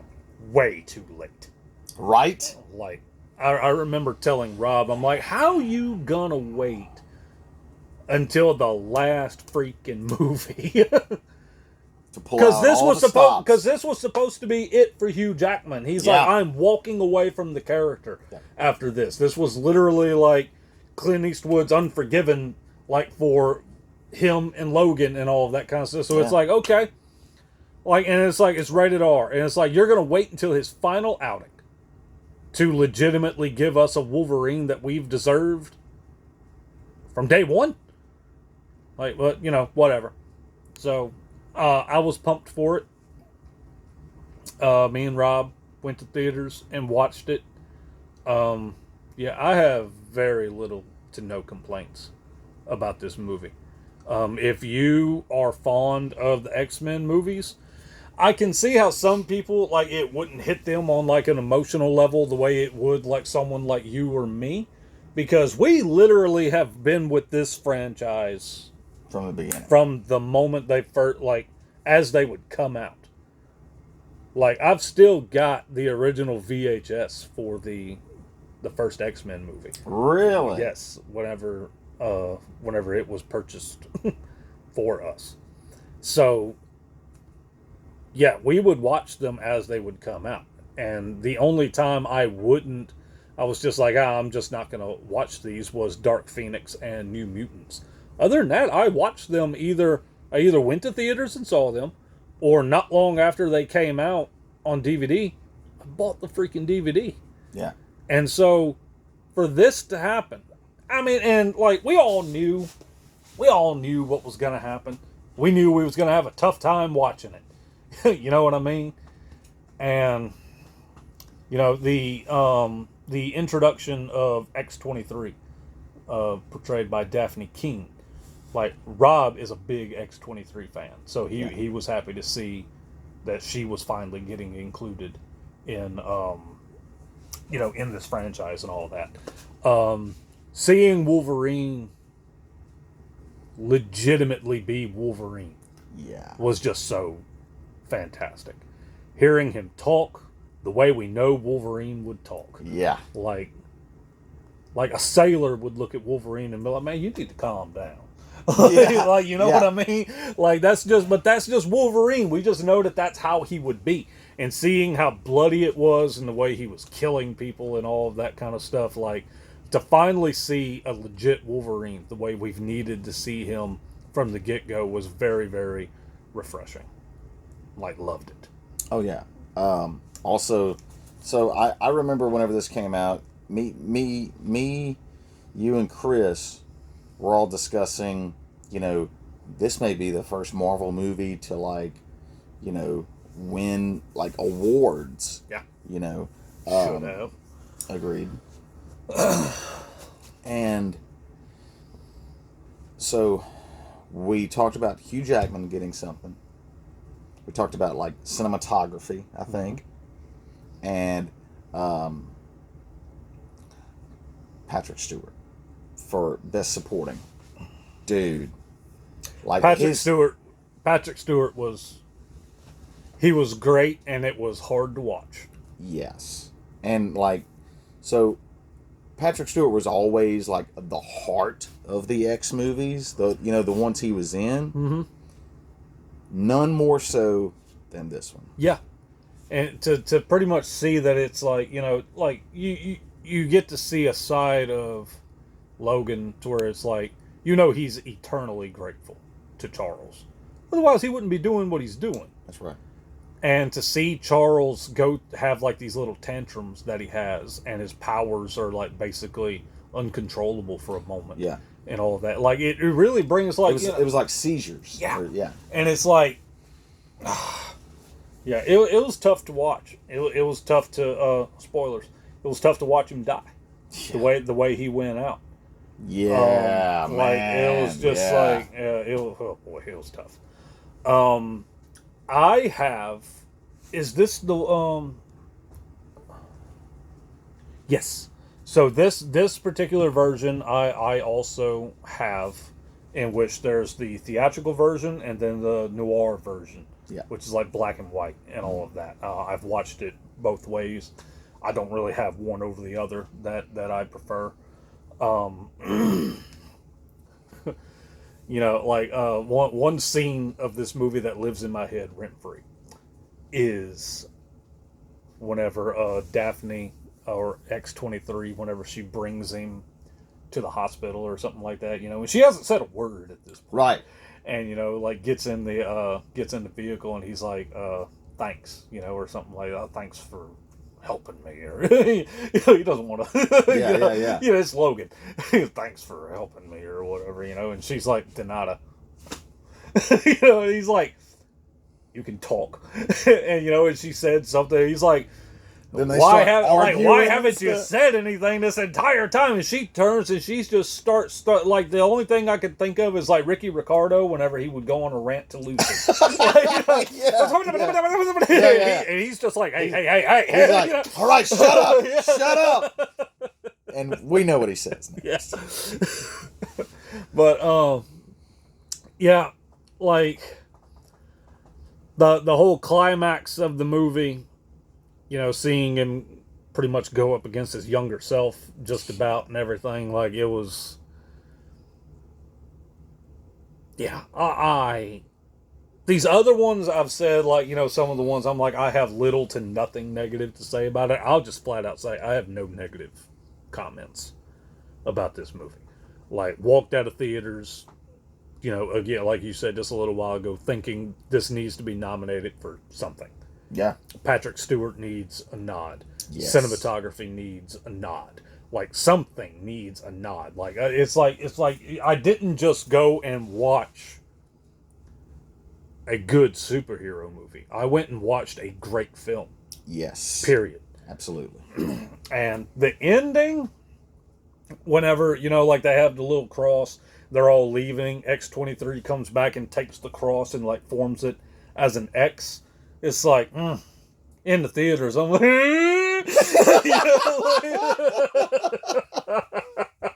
like, it was tough, man. Yeah, I freaking love this movie, and yeah, I've got nothing bad to say about it. Same. I remember being a little surprised in theaters, by how grounded the approach was. Mm-hmm.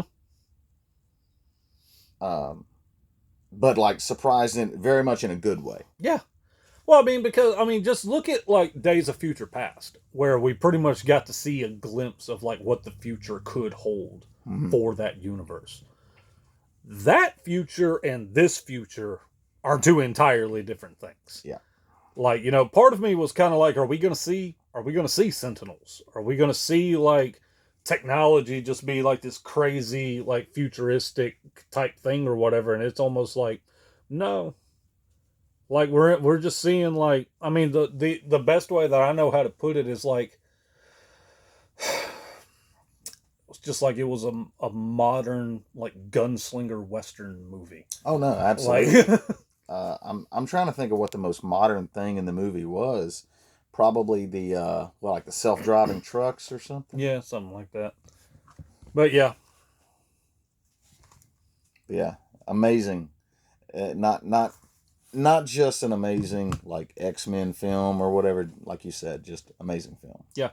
Like I remember seeing the trailer for the first time. You know, sometimes there's some movies that just stand out to you so well that whenever you can remember watching the trailer and just thinking to yourself like, this is going to be freaking amazing.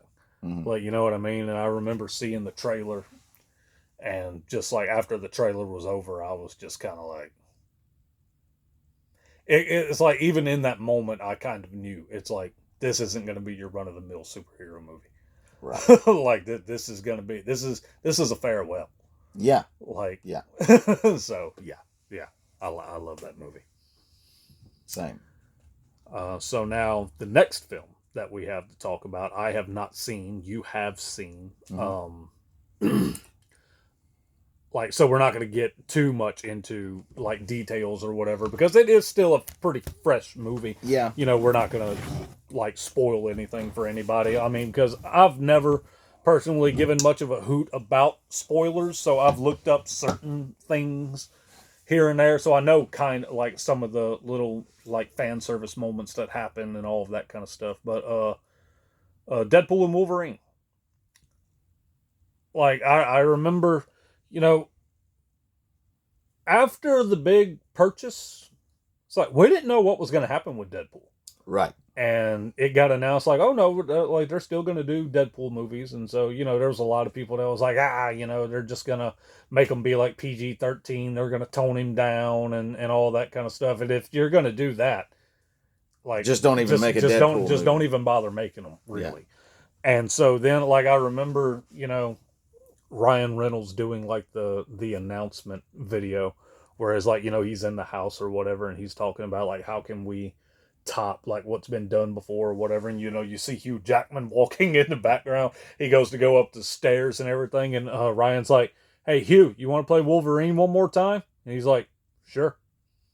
And I remember just like, oh, like, okay, because Hugh Jackman did not make it a secret. He had talked about before he wanted to cross over with the MCU.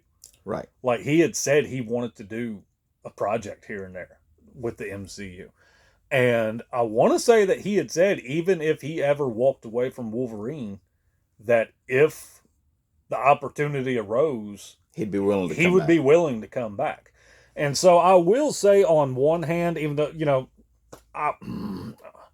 okay, I've got to spoil one thing at least. It's like the Wolverine in Deadpool and Wolverine is not our Wolverine.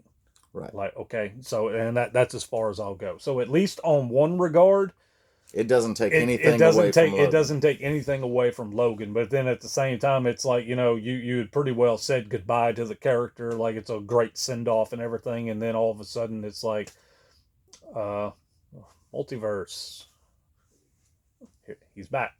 Like, yeah. You know what I mean? Like, yeah. So in one way, it's like you didn't take anything away. And then at the same time, it's like, you know, it's comics. Who really stays dead? So, you know. Well, I mean, if it was any consolation, at least it took, what, like 6 years? Yeah, I think that came out in 17. Something like Logan, that. 2017. Yep. But yeah, so, you know, again, not going to go into details like talking about some of the cameo appearances and everything. I will watch it eventually. At this point, it literally is the only film in the X-Men saga that I haven't seen yet. And it's nothing against it. Like, it's, you know, it's not like I'm intentionally avoiding it. Actually, me, Emily, and Rob had all planned on actually going to see it in theaters. But then something had happened on Rob's end that fell apart, and then I kind of was like, Emily's like, "Oh, are we still gonna go?" And it was one of them deals of like I'm not gonna go see that without Rob. Like every single Right. like X-Men movie at this point I have seen in theaters, he was with me. It's like I'm not like, oh, sorry you can't make it. I'm still gonna go enjoy this thing that we've been watching Right. since the early 2000s. Like, you know what I mean? So it was in my mind, I was basically like, well, I can't see it with him. I'm not gonna see it in theaters. Right. And now watching it on home media, that's a different thing, But like if I was gonna go to theaters, I'm like, oh no, he's coming with me. But so it came out, he had told me, he's like, it's on Disney Plus and everything, and he's like, do you want me to wait? Like if I come over or whatever, we can watch it. And I was like, yeah. I said, you can go ahead and watch it if you want. I said, I'm really not in a super big hurry to see it or anything. So I said, you can go ahead and watch it. So he watched it. He has very good things to say about it. No, you have very good things to say about it. The some of the scenes that I've seen has gotten some chuckles out of me, or has gotten me to go like, oh, like a few things that I can't talk about. But yeah, I'm looking forward to seeing it. I'll watch it eventually. Yeah, I very much enjoyed it. The first time I watched it was on the way to Dragon Con. Okay. Last was that September, and then I rewatched it again a couple weeks ago, and yeah, just loved it. I was slightly not skeptical, but cautious, because of the time it had passed, and it's like, this is Disney. Yeah.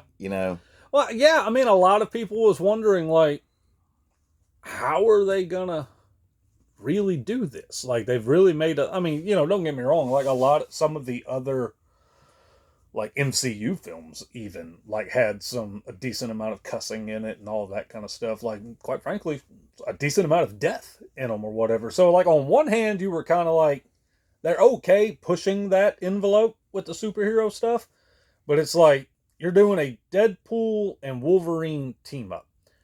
We've already gotten Deadpool the way we needed to see him. We finally got Wolverine the way we needed to see him in Logan. It's like you can't take that away from both of these characters for a Disney-fied version of the film and all of that, So it's like, yeah, how is this going to be? And then it came out, and I was like, oh, it's exactly what we wanted. Yeah. And I would say it leaves hopes high for the future, for what comes after. Yeah. But yeah, all right. I think that pretty much does it for the Fox series of superhero entries and all that. So yeah, are they perfect? No, not by a long shot. But there's a lot of heart. There's a lot of great performances. Are there some misses? Yeah, but that's anything. Well, yeah, I mean, people, they sit there and act like, oh, like, so many people talk about this series of films as if they're just god-awful trash. And I'm just like, what movies did you watch? Like, there's more good ones in this stack than there are bad ones, in my opinion. Agreed. And people sit there and talk about, oh, well, the MCU, the MCU's got some duds, too. Yeah, like, do. Some big duds. Yeah, just because, and I'm say something that, there's too many people out there nowadays that genuinely view as like, well, did it make money? Yes. Well then it was a success. Not true. Like, exactly. Not true. I will now. While I personally like the movie better than what so many people made it out to be, Iron Man 3. Iron Man 3 is considered to be one of the weakest entries in the MCU. I think Iron Man 2 and 3 are very weak. So Iron Man 3, specifically, I'll mention, is considered to be one of the weaker entries in the MCU as a whole. It's also one of the highest grossing. Yeah. So, money does not equate success. Thank you. Like, you and I have talked about before, one of the best adapted comic book movies of all time, Dread. Made little to nothing in its Right. box office run. We're not going to jump into reasons why or anything. That's a whole, that's the Dread episode. Like, Yeah. not just the movie Dread, but Judge Dredd, the character, and all of that kind of stuff. But yeah, just because they make money doesn't mean it was a success. And just because some of them may have not made money doesn't mean that they were a failure. Yeah, I mean, Batman Forever made money. It's still crap. Yeah. So, yeah, not, no. I don't like Batman Forever. But yeah, so, I will say, he and I have had discussions more than once that we prefer this series of films over the MCU. And I'm not going to lie, I think a part of that reason why is not necessarily because of quality. I think it's just because we were with it from the beginning. You know what I mean? Like 99, 2000 or whatever is whenever this one came out. I can't remember exactly what year. I think it was 2000. But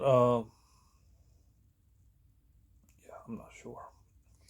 But Yeah, because I believe Spider-Man came out in 2001, and they had to wipe out the Twin Towers and stuff digitally. But yeah, I don't know. I think by the time the MCU had rolled around, like we were so invested in some of these, it was just kind of like, okay, whatever. Like, let's see what Marvel Studios can do, and um, Well, okay, for me, regardless of or the misses in here, Patrick Stewart always brings it. mm-hmm. Hugh Jackman always brings it. And even McAvoy and Fassbender, even when they're working with less than stellar material, they give it their all. Oh yeah, I mean, to the point to where, like, Patrick Stewart made his MCU debut. Yeah.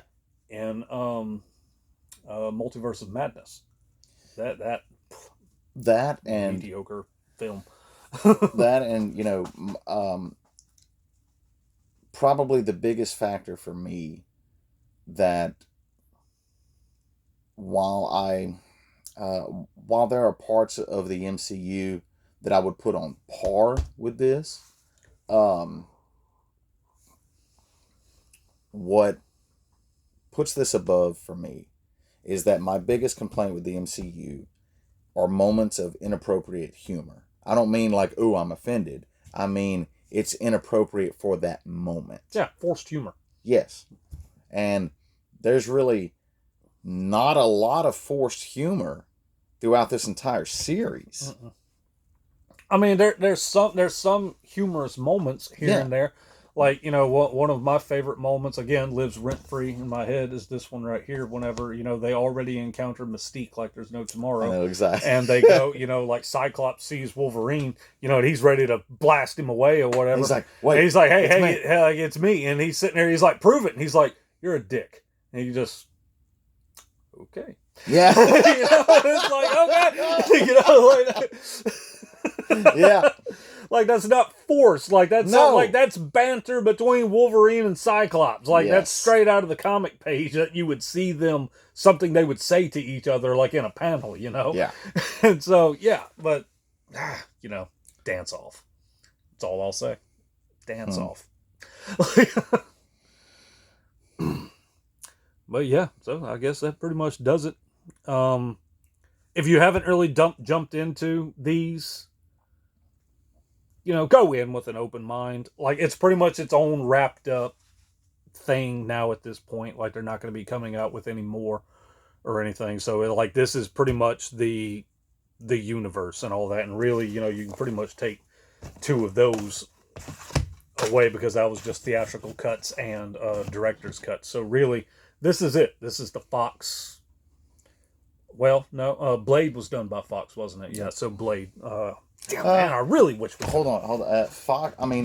Blade might have been New Line Cinema. Okay.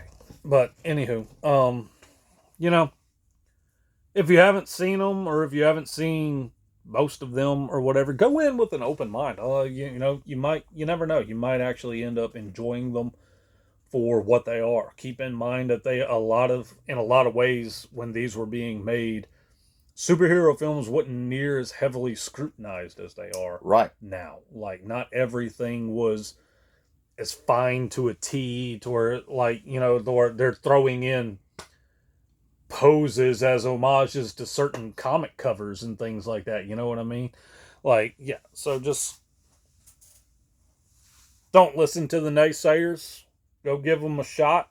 If you've already seen them and don't really have a whole lot of positive thing, like they were just okay, I mean, maybe go revisit them. You never know. Your opinion may have changed over time. Who knows? And I think also just kind of a built-in feature of the X movies is the timelines. Mm-hmm. And like how they fit and where they diverge and where it all comes back, and it's great. And if you're a longtime fan of the X-Men comics, we puzzle those things. So yeah, enjoy. So, alrighty, guys. I guess that pretty much does it. Don't have any kind of announcement or anything for what the next episode will be. We'll work that out whenever the time comes. But if you don't have anything to say, I think it's time to wrap it up, huh? Yeah, I'm good. Okay. Well, alrighty, guys. We are those podcast guys. I'm Cal. I'm Ian. And we'll catch y'all next time.